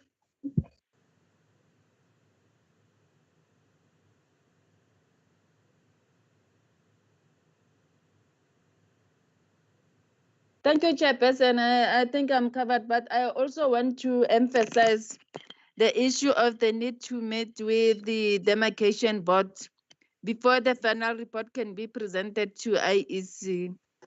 Looking at the issue of especially the hotspot areas like Vuane and Matatiele, I think if the demarcation board, the portfolio committee can meet with the MDB before the final report can be presented to IEC so that we make input on the final report before the presentation to IEC. And if needs be, maybe the portfolio committee and the parliament can be also be able to intervene where necessary so that we have a free and fair election without any disruption, Chairperson. Thank you. Thank you, Honorable Mulikwa. Honorable GP Mwela.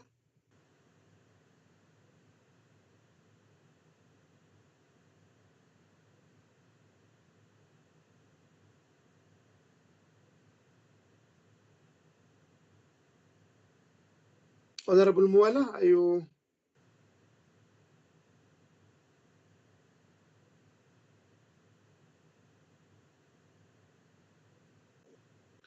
Okay, Honorable Chabani. No, thanks, Chairperson, for the opportunity. I also want to join our colleagues for welcoming the brief report of the IEC. Chairperson, I think Honorable Janji has already determined what we must expect from the IEC in the next interacting session on the areas that has articulated, just for brief and planning, so that members are able to interact with what's supposed to happen as we prepare for the local government election. I think he has quite extensively detailed what we ought to agree as part of the processing some of the issues that are being raised. And I think, Chairperson, the second point that in the last meeting with the IEC in relation to the COVID, they did give a detailed brief and anticipation on their realignment of work if the issue of the COVID, this pandemic, continue to sit with us. And I think we must also link this presentation in line with the presentation that have been presented that will respond on the issues that had to realign in terms of their program. Hence, we move towards the local government election. I want also, Chairperson, also to note that the court judgment imposed a serious realignment on the work of the IEC and its program, in particular the operations which were highlighted in the main by our colleagues and which will need the IEC in the next session, Chair, just to give a detailed also plan in terms of some of the areas which it has impact on the outcome of the court judgment. As you indicated, Chair, we are also sitting here legally elected as member of the parliament, but we can argue differently that that act reflect our status. I'm trying to say the question that was posed to the IEC by Honorable Lecourt, it may be a bit complex for the IEC to respond to that, but I'm curious to listen to their response, because this process, as we agreed on the integrated plan, we may need to move fast where there are areas that this constitution has impacted on.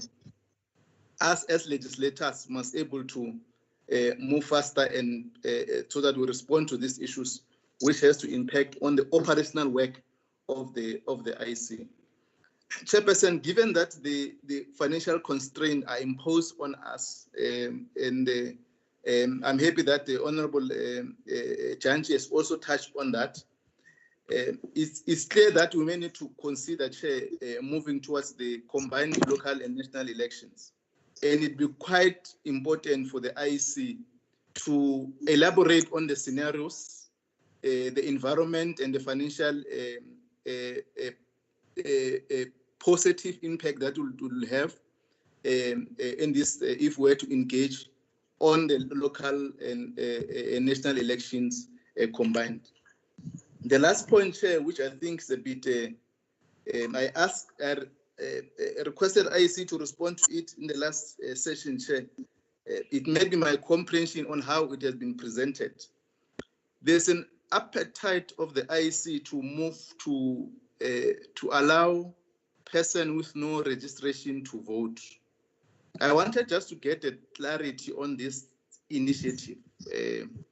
Because in previous elections, there were complaints there and there that suggest that people are bussed to the wards where they're not registered.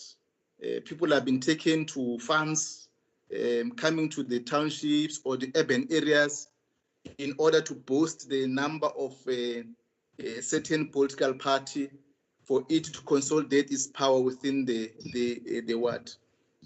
Very true. What motivates, Chair, the initiative of allowing people with no address to register and to participate in election, just for purpose of clarity, Chair, and comprehension on its process? The last point, Chairperson, is that I think I fully agree with the IEC that we must process the bill, which will articulate the process of the which will be political parties in this coming local government elections. It's quite important here that the committee and the collective, we may need to move faster in terms of that bill so that it informs the roles that will be played in the local government elections, Chairperson. Thank you, Chairperson. Thank you very much. Can I invite the responses from the IEC? Mr. Chairperson Mashinini. Yes, thank you, Chair, and thank you to honorable members for the comprehensive questions and the appreciative comments that have been brought forward. Chair, if I can just beg your indulgence, in terms of the timeline and time frame, how much time do we have? Yeah, like I've said before, you don't need to answer all the questions. Where you can provide written response, you are encouraged to do so. All I wanted was that members must get an ample chance to engage with the presentation.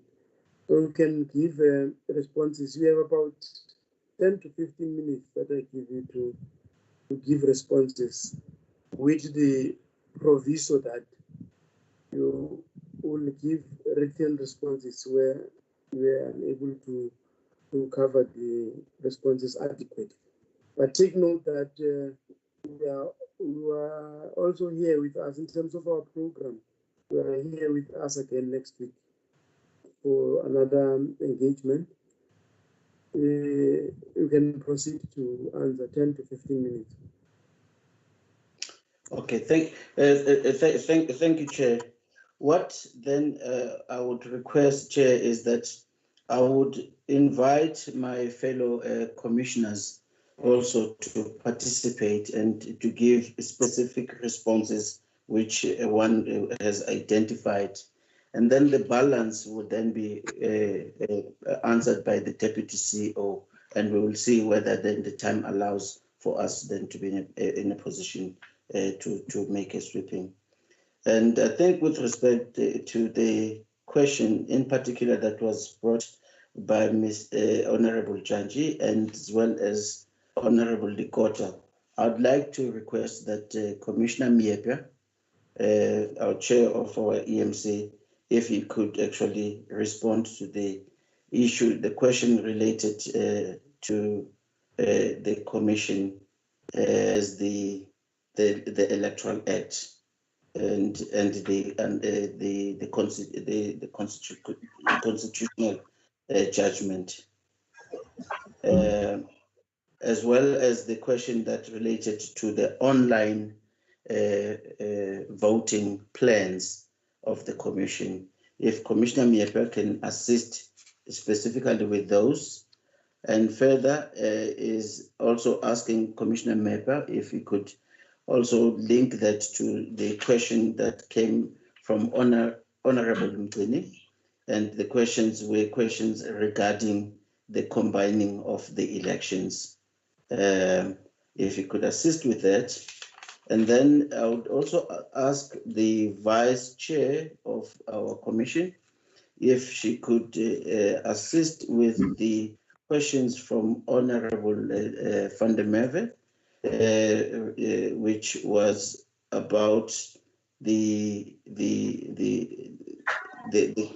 commission position on, and discussions with COCTA on our discussions regarding combined elections.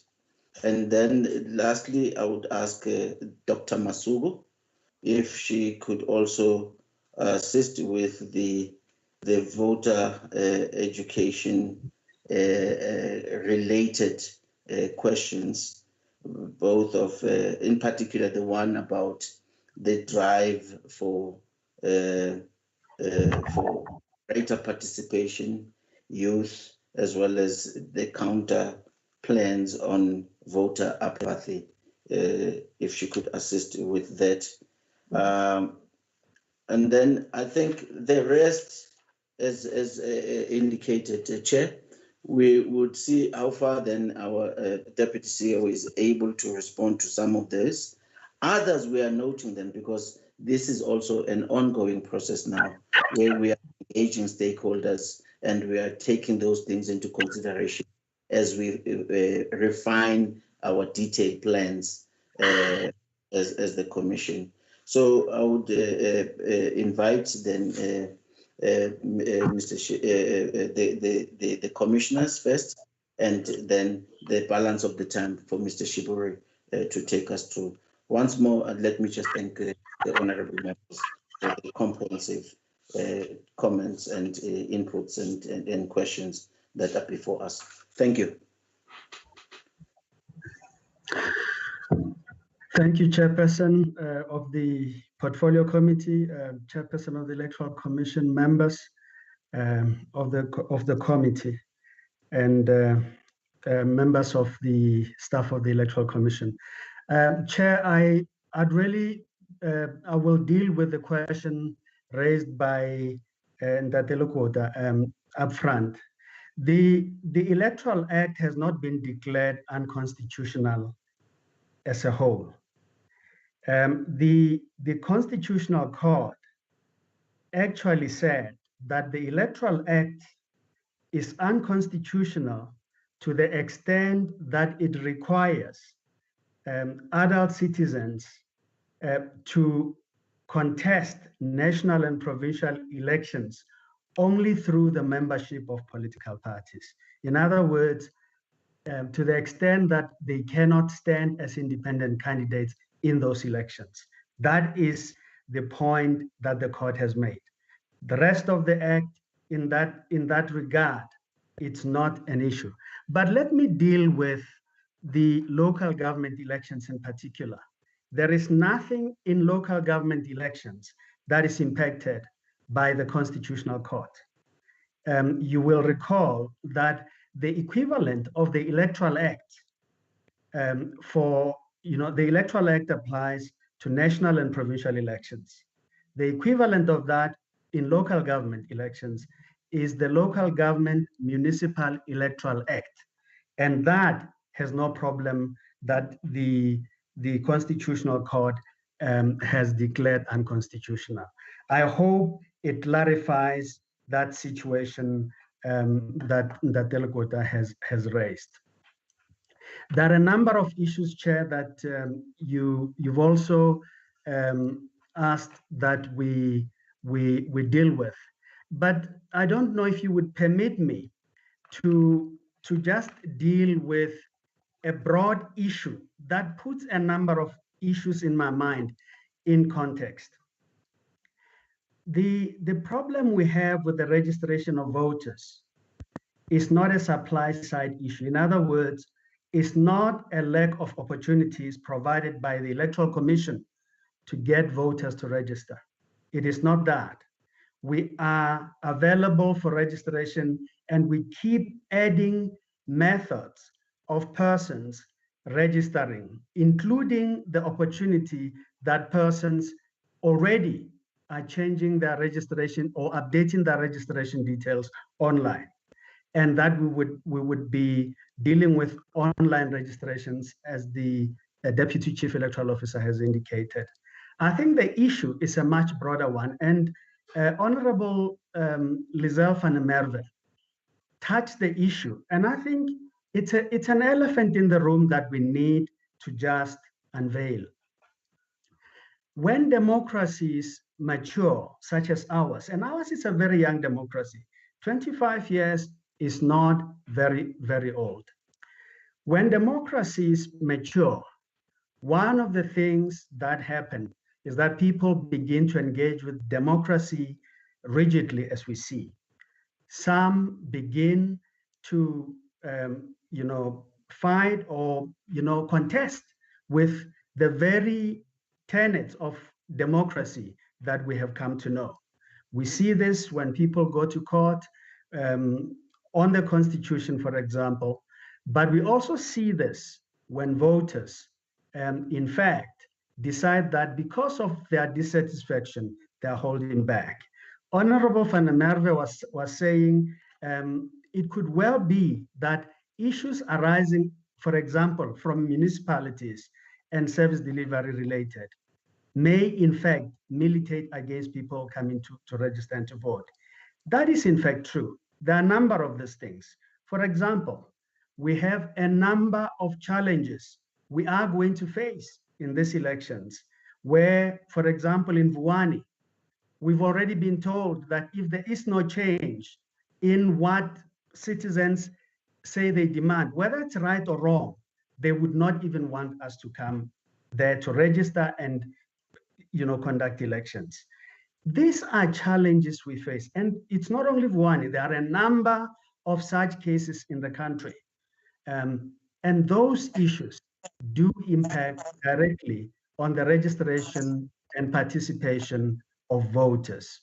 And I thought that these are issues, in general, we have to look at. Registration and voting in South Africa are not compulsory. We cannot force people to register and to vote. No one can do so. In fact, the Act is clear in that respect. In the same way that the Act has indicated, and the Constitutional Court has indicated, that persons cannot be forced to be members of a party in order for them to contest elections. No one can be forced to register or to vote. And therefore, the participation of citizens in the registration effort and in voting in this country, it's a democratic one where people can either do it or not do it. What we do as the Electoral Commission is encourage people as far as is possible for them to register and therefore to vote.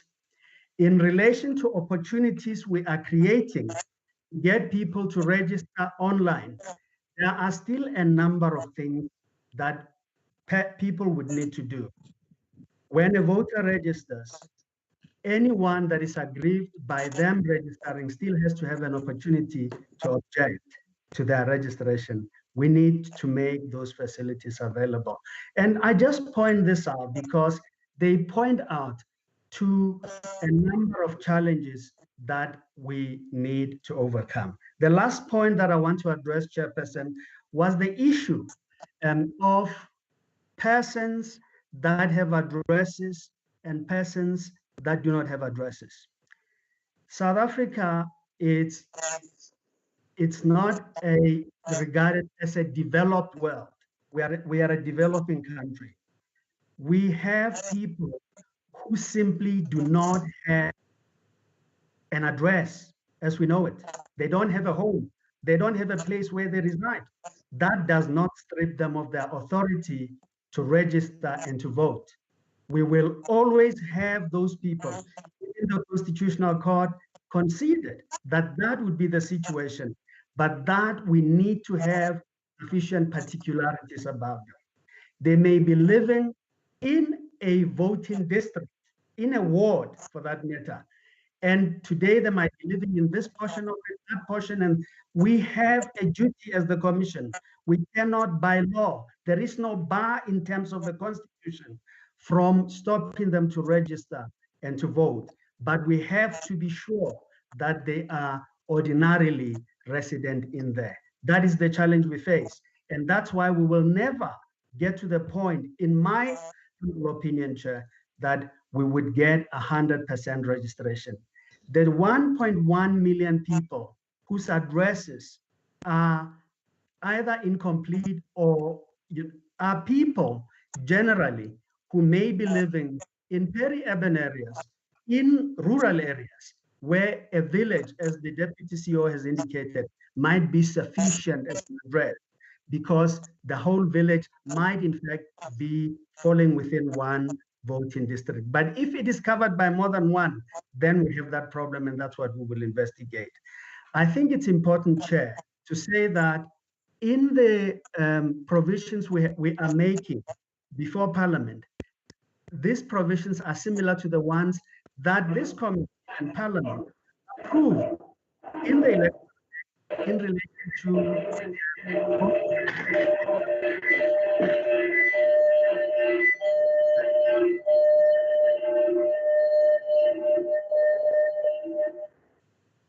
okay. So those provisions that we are making, we are not saying a person cannot register or cannot vote unless they have an address. We say that when they come, sufficient particularities must accord with the area where they are. And if there are objections, we'll obviously have to deal with those objections. There are a number of other things, Chair, that I don't think we have the time to deal with. But today's session indicates to me that there are a number of issues we need to find time to deal with the Portfolio Committee in detail, because there might be some gaps and misunderstandings, which we honestly need to find an opportunity to address. Thank you, Chairperson.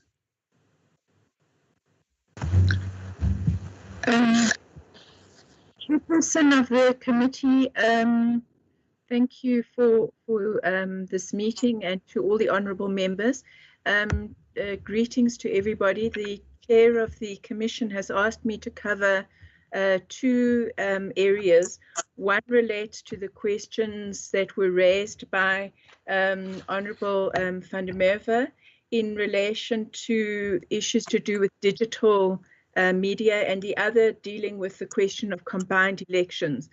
So briefly, in relation to the issues of digital media, as I think honourable members are aware, it's critical for us to ensure that we continue to have a balance with freedom of speech on the one hand, and at the same time that we don't have manipulations and distortions that are perpetuated through social media. As honourable members will be aware, we did conduct in the 2019 elections an additional set of measures in order to ensure that we were able to make people more aware of being responsible in the social media space, and secondly, to ensure that there was an online reporting system that would enable much more rapid follow-up. This is something that we committed ourselves to integrating with our other reporting systems for the purposes of the local government elections in 2021, and work is continuing around this, and we will be in a position to give further details of this towards in the coming months, towards the end of the year. I think that the question about what kind of legal measures can be taken is an issue that is not really solely in the province of the IEC. The IEC's measures really are around code of conduct and during the electoral period. But as we all know, these matters arise over a much longer period of time, and we need to look at it as a multi-pronged approach across various government departments insofar as legislative measures are concerned. On the second question with regard to the issue of combined elections, you know, the question about combined elections to begin with is first and foremost a policy decision. In other words, a decision that is in the hands of yourselves. You know, we could talk very briefly you could talk very briefly amongst yourselves and immediately come up with various pros and cons of a combined election versus not a combined election. Just by way of example, a combined election means that you focus your efforts once in 5 years on one day. That's potentially a very big advantage because of the cost to political parties, the cost to the state for an election. The disadvantage is that the possibility for you to go out to your constituencies, the possibility to go out to the electorate, to engage in electoral processes, then only happens once in 5 years rather than once in 2.5 years. I use this, honourable members, purely to illustrate that it's a policy decision. It's not a decision that the IEC itself would be in a position to take. Having said that, if the members are minded to combine elections, the reality is that there then are, the key challenge is going to be in terms of time frames. You are currently elected from now until 2024. If you elect a local government next year for a 5-year term, you will again have them not coinciding. The idea that you can extend the existing local government up until when you are going to have an election for national and provincial government, for example, in other words, to extend it to 2024, or to shorten the period of your own term from 2024 to 2021 or something like that, is something that would be quite difficult to do if you do it once the election has taken place. You potentially run foul of the Constitution. Those are things that, as a portfolio committee, should you be minded to get the kind of thinking going about the policy pros and cons, we would be in a position to also be able to talk about then the systems that could apply. But the issue is, once you've taken the policy decision, you will have to align the timeframes of an election, of a national provincial election with a local election. And that's something that, again, is going to involve you in policy debates. Thanks, Chairperson.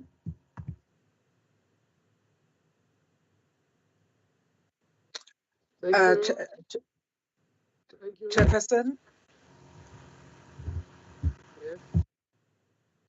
Okay, the chairperson asked me to talk to issues. Can you hear me? I can hear you. You can proceed, but you are left with 2 minutes to finalize. I'm going to need a second, Chair. Okay. Chair, I'm going to answer directly the one question that has to do with whether we are working, the Electoral Commission is working with the Department of Basic Education. The simple answer is yes. The issues that have to do with electoral democracy development and the education surrounding all of that are already curriculum. And yes, we have an active partnership, ongoing live partnership with both the Department of Basic Education and the Department of Higher Education. With regards to the plans of the Electoral Commission pertaining to what they are planning to do in respect of the oncoming election, may I please ask that we deal with that via a written submission. Thank you very much.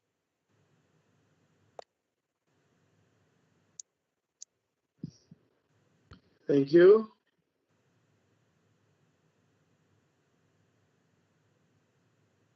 Mr. Mashinini, parting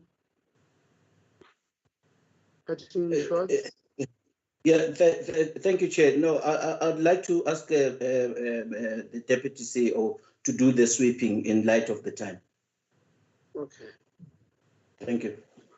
And once more, thank you very much, Honorable Chair, and thank you to honorable members. No, don't thank you. I'll come back to you and let him talk quickly. You are the last line of defense. Mr. Shibori?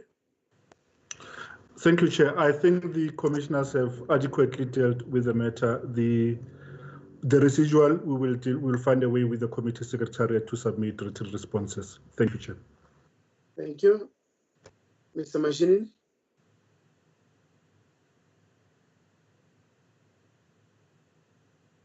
Unmute yourself.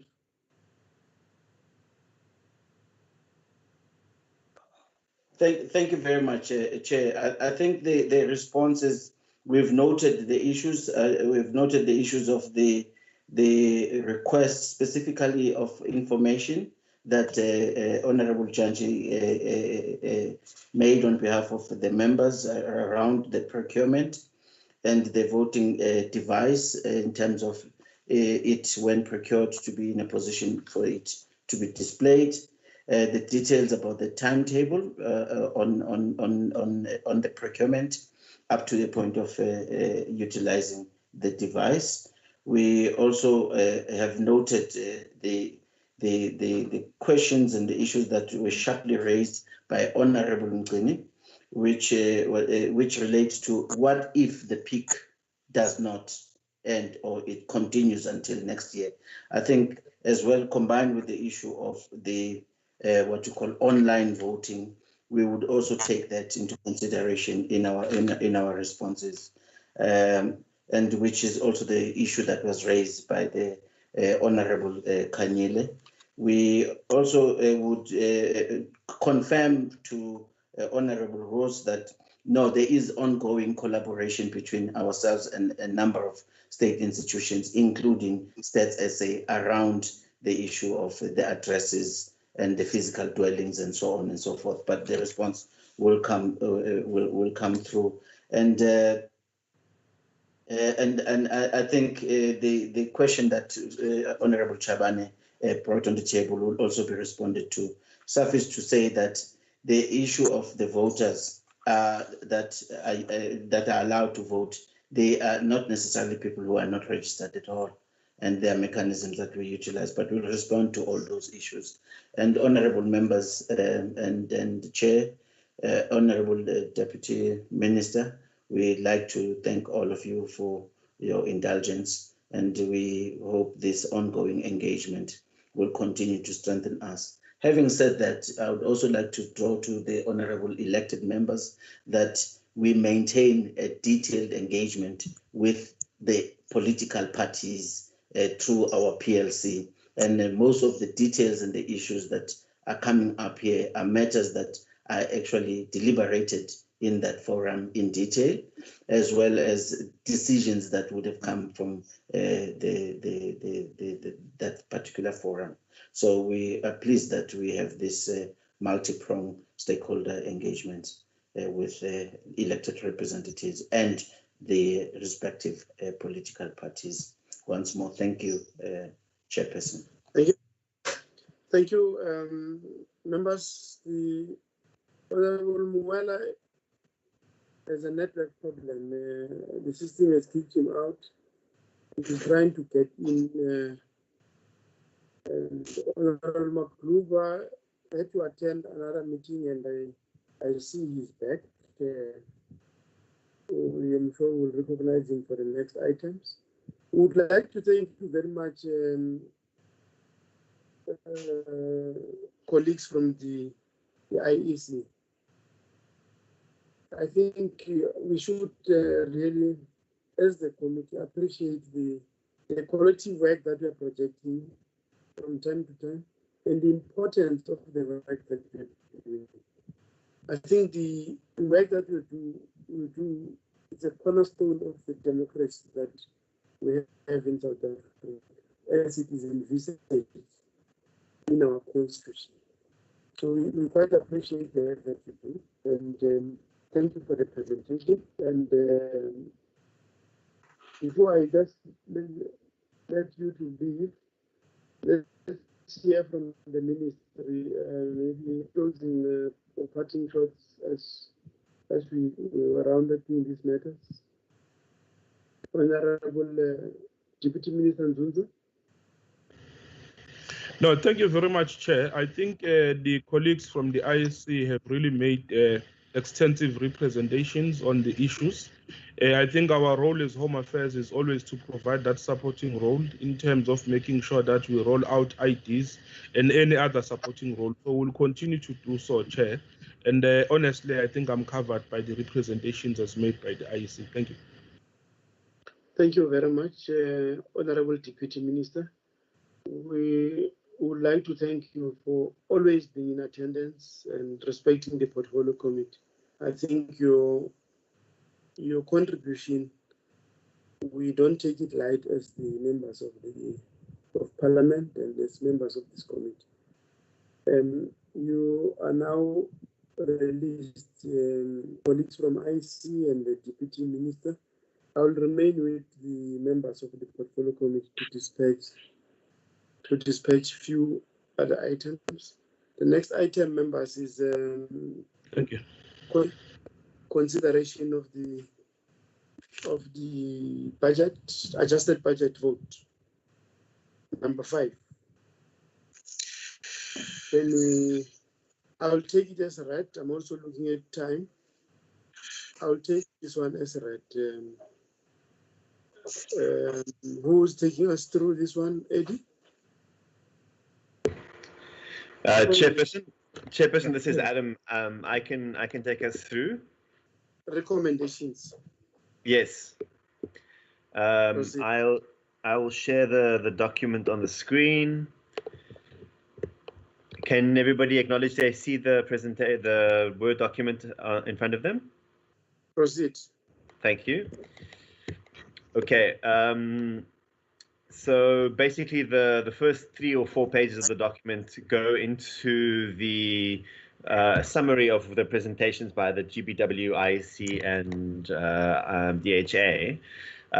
We then provide under point 4 the observations, as members would have seen, made by the members and the response by the DHA on those recommendations, on those questions.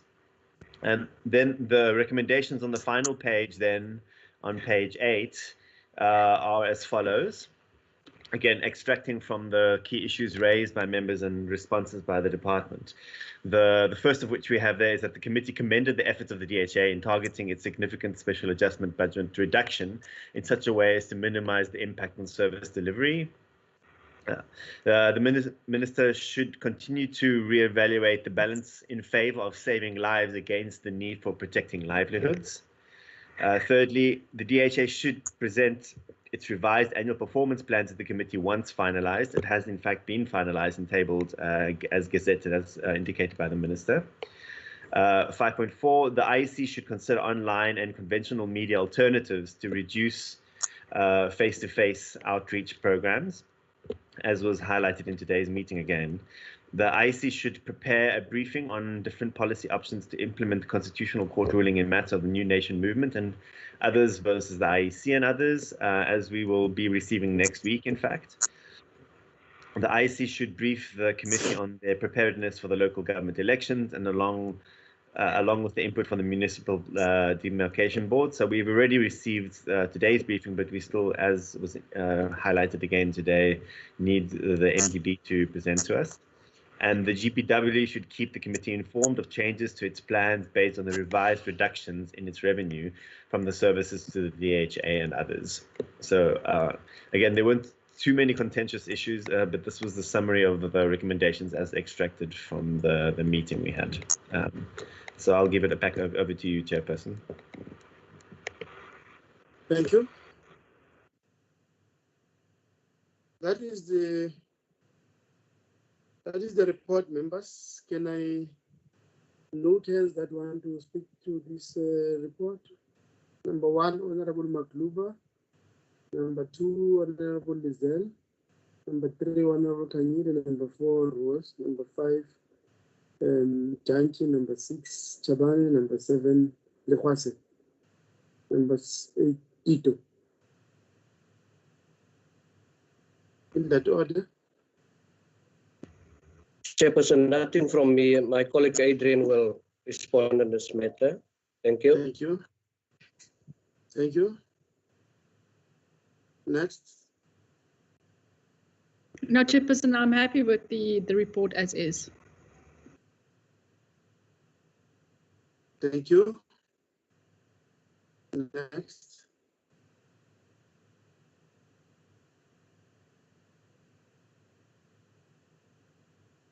Next is Rose.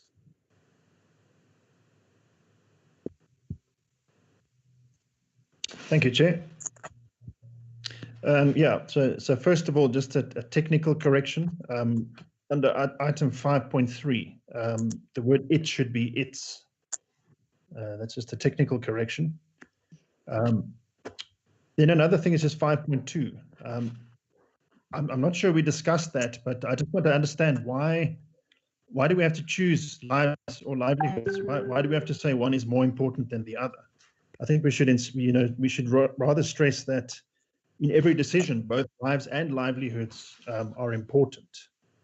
But the other thing I believe the committee should also do is when we considered these adjustments, and we're talking about 562 million rand that's gone off our budget. We were under the impression that this money was going to COVID response. But now we find out that 2.5 billion rand of it is going to e-tolls. And I really believe that the committee should express its concern about that because, we have a 5-year plan that's affected. We have important programs that we've had to put aside based on the fact that this money is going to COVID response, but 2.5 billion is actually going to e-tolls. And I believe the committee should express its concern about that. Thank you. Next.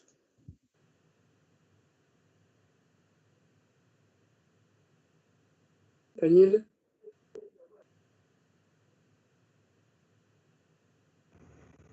Honorable Chaban. No, thanks, Chair. I support the report only on the last 2 points, Chair. I assume it will change now that we have received a report on the preparedness of the local government elections. I'm just saying on the recommendations. Thank you. And Honorable Chanchi. I'm covered, Chair. Thank you. Honorable Tito. Thanks, Chairperson. I'm also covered. Thank you. Thank you. The committee is adopting this report. Other issues that are raised, I think there will be a matter of debate. Honorable Ross, the issues that you are raising will be issues of a debate if this will be debated. Can we agree that we adopt the report? I'm saying we're adopting the report, but I'm using the number of people who have spoken. I take it that adopt, and the one who may have reservation may say so at this point. But we're adopting, the committee is adopting the report. Adopting as amended, Chairperson. As amended by what? There were 2 points raised. The one was a technical correction. The other was the updating of the recommendations based on the IEC having already presented to us. And then the third point was the rewording of the point on the balancing of lives and protecting livelihoods. We will revise that to indicate the needing both. The report is adopted. Members were. Sorry, Chair, my hand is up. We're supposed to be okay. What? Right, yeah, I'd just like to say that the DA reserves its right to consult the caucus. The caucus. Okay. The report is adopted. The DA is putting a reservation that they will have to consult their caucus on whether adopt or not. The remaining the reports.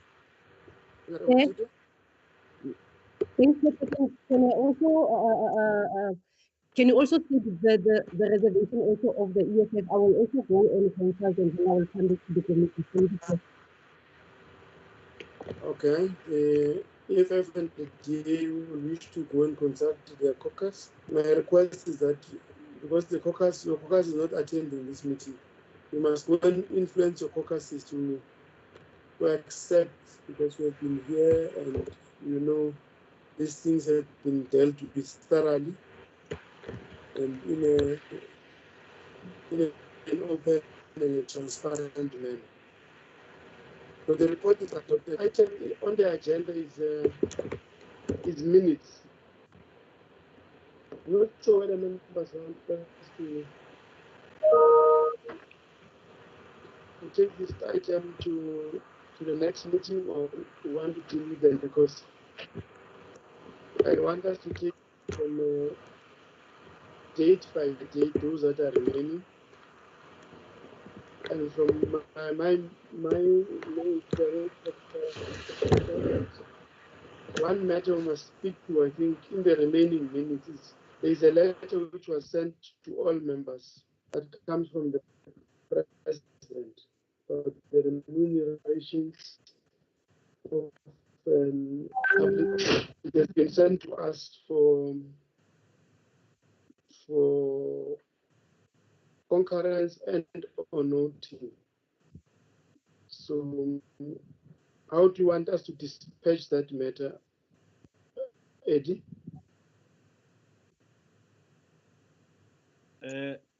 Chairperson,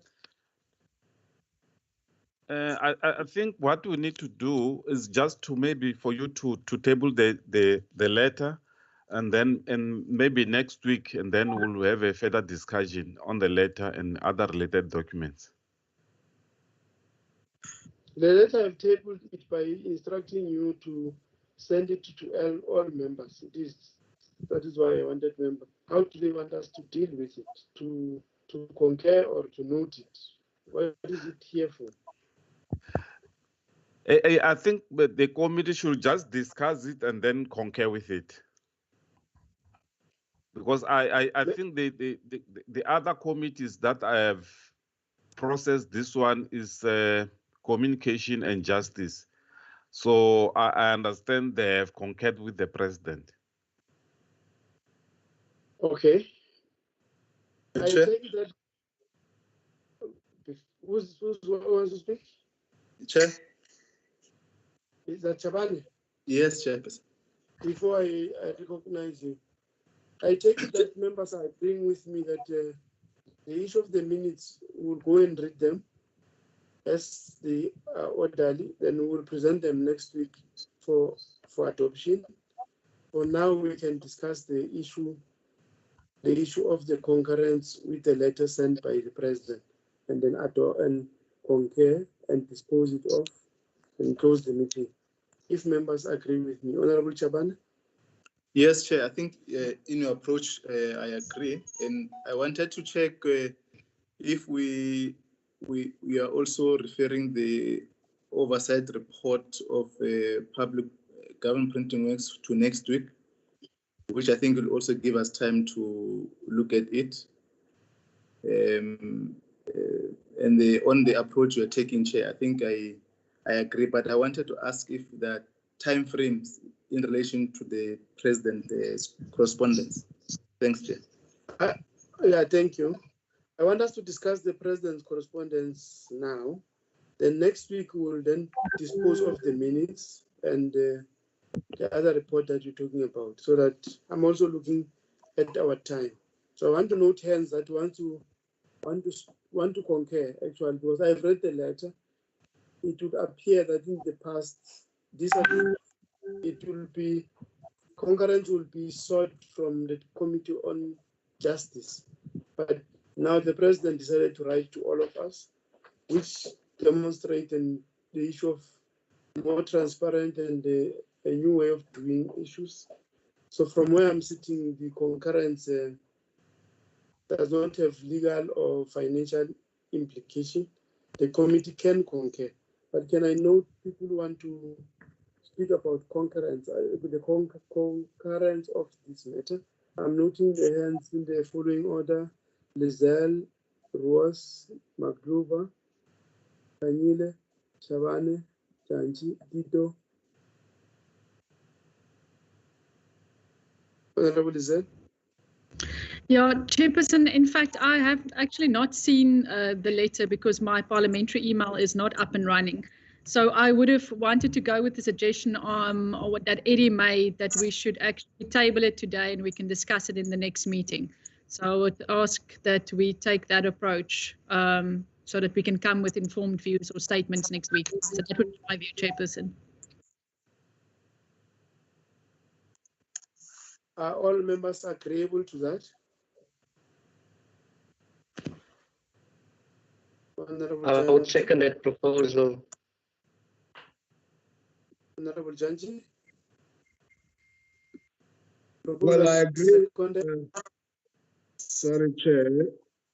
I agree with concurring today and even tomorrow. I concur with the letter.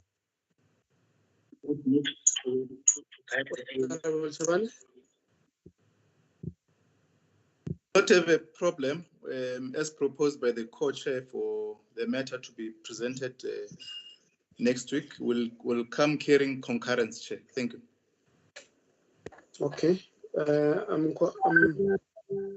I'm dictated to by democracy that the majority will always have to give direction and guidance.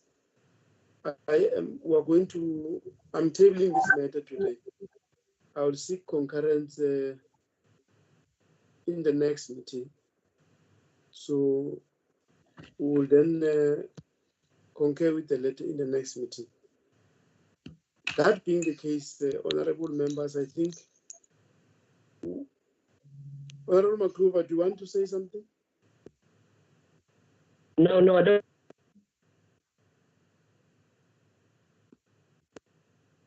Or you just want me to brighten the corner where you I don't want to say something. I'm in agreement, Chair. I must be honest, I haven't seen the letter. I'm only aware about the announcement by the president of the ban of the alcohol. I haven't seen the letter at all. Thank you very much. I think with that, colleagues and honorable members, we've come to the end of the meeting.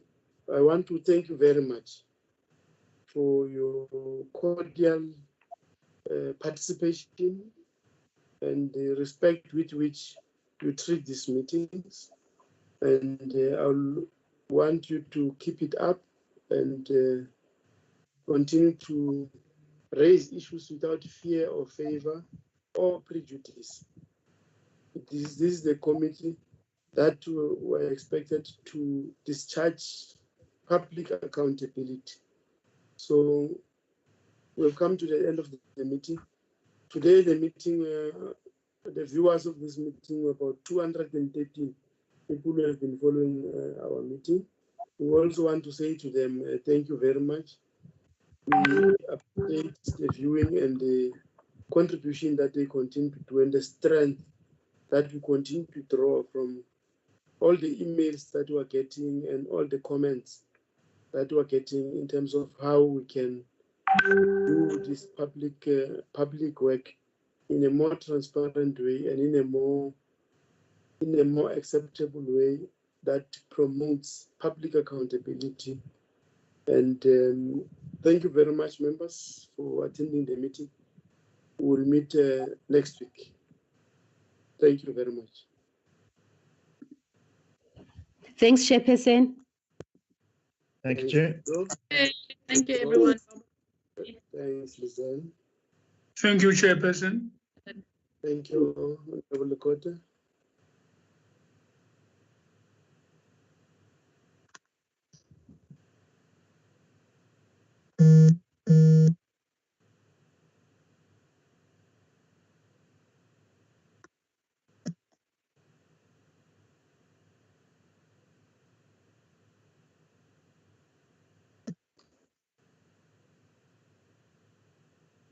I adjourn the meeting.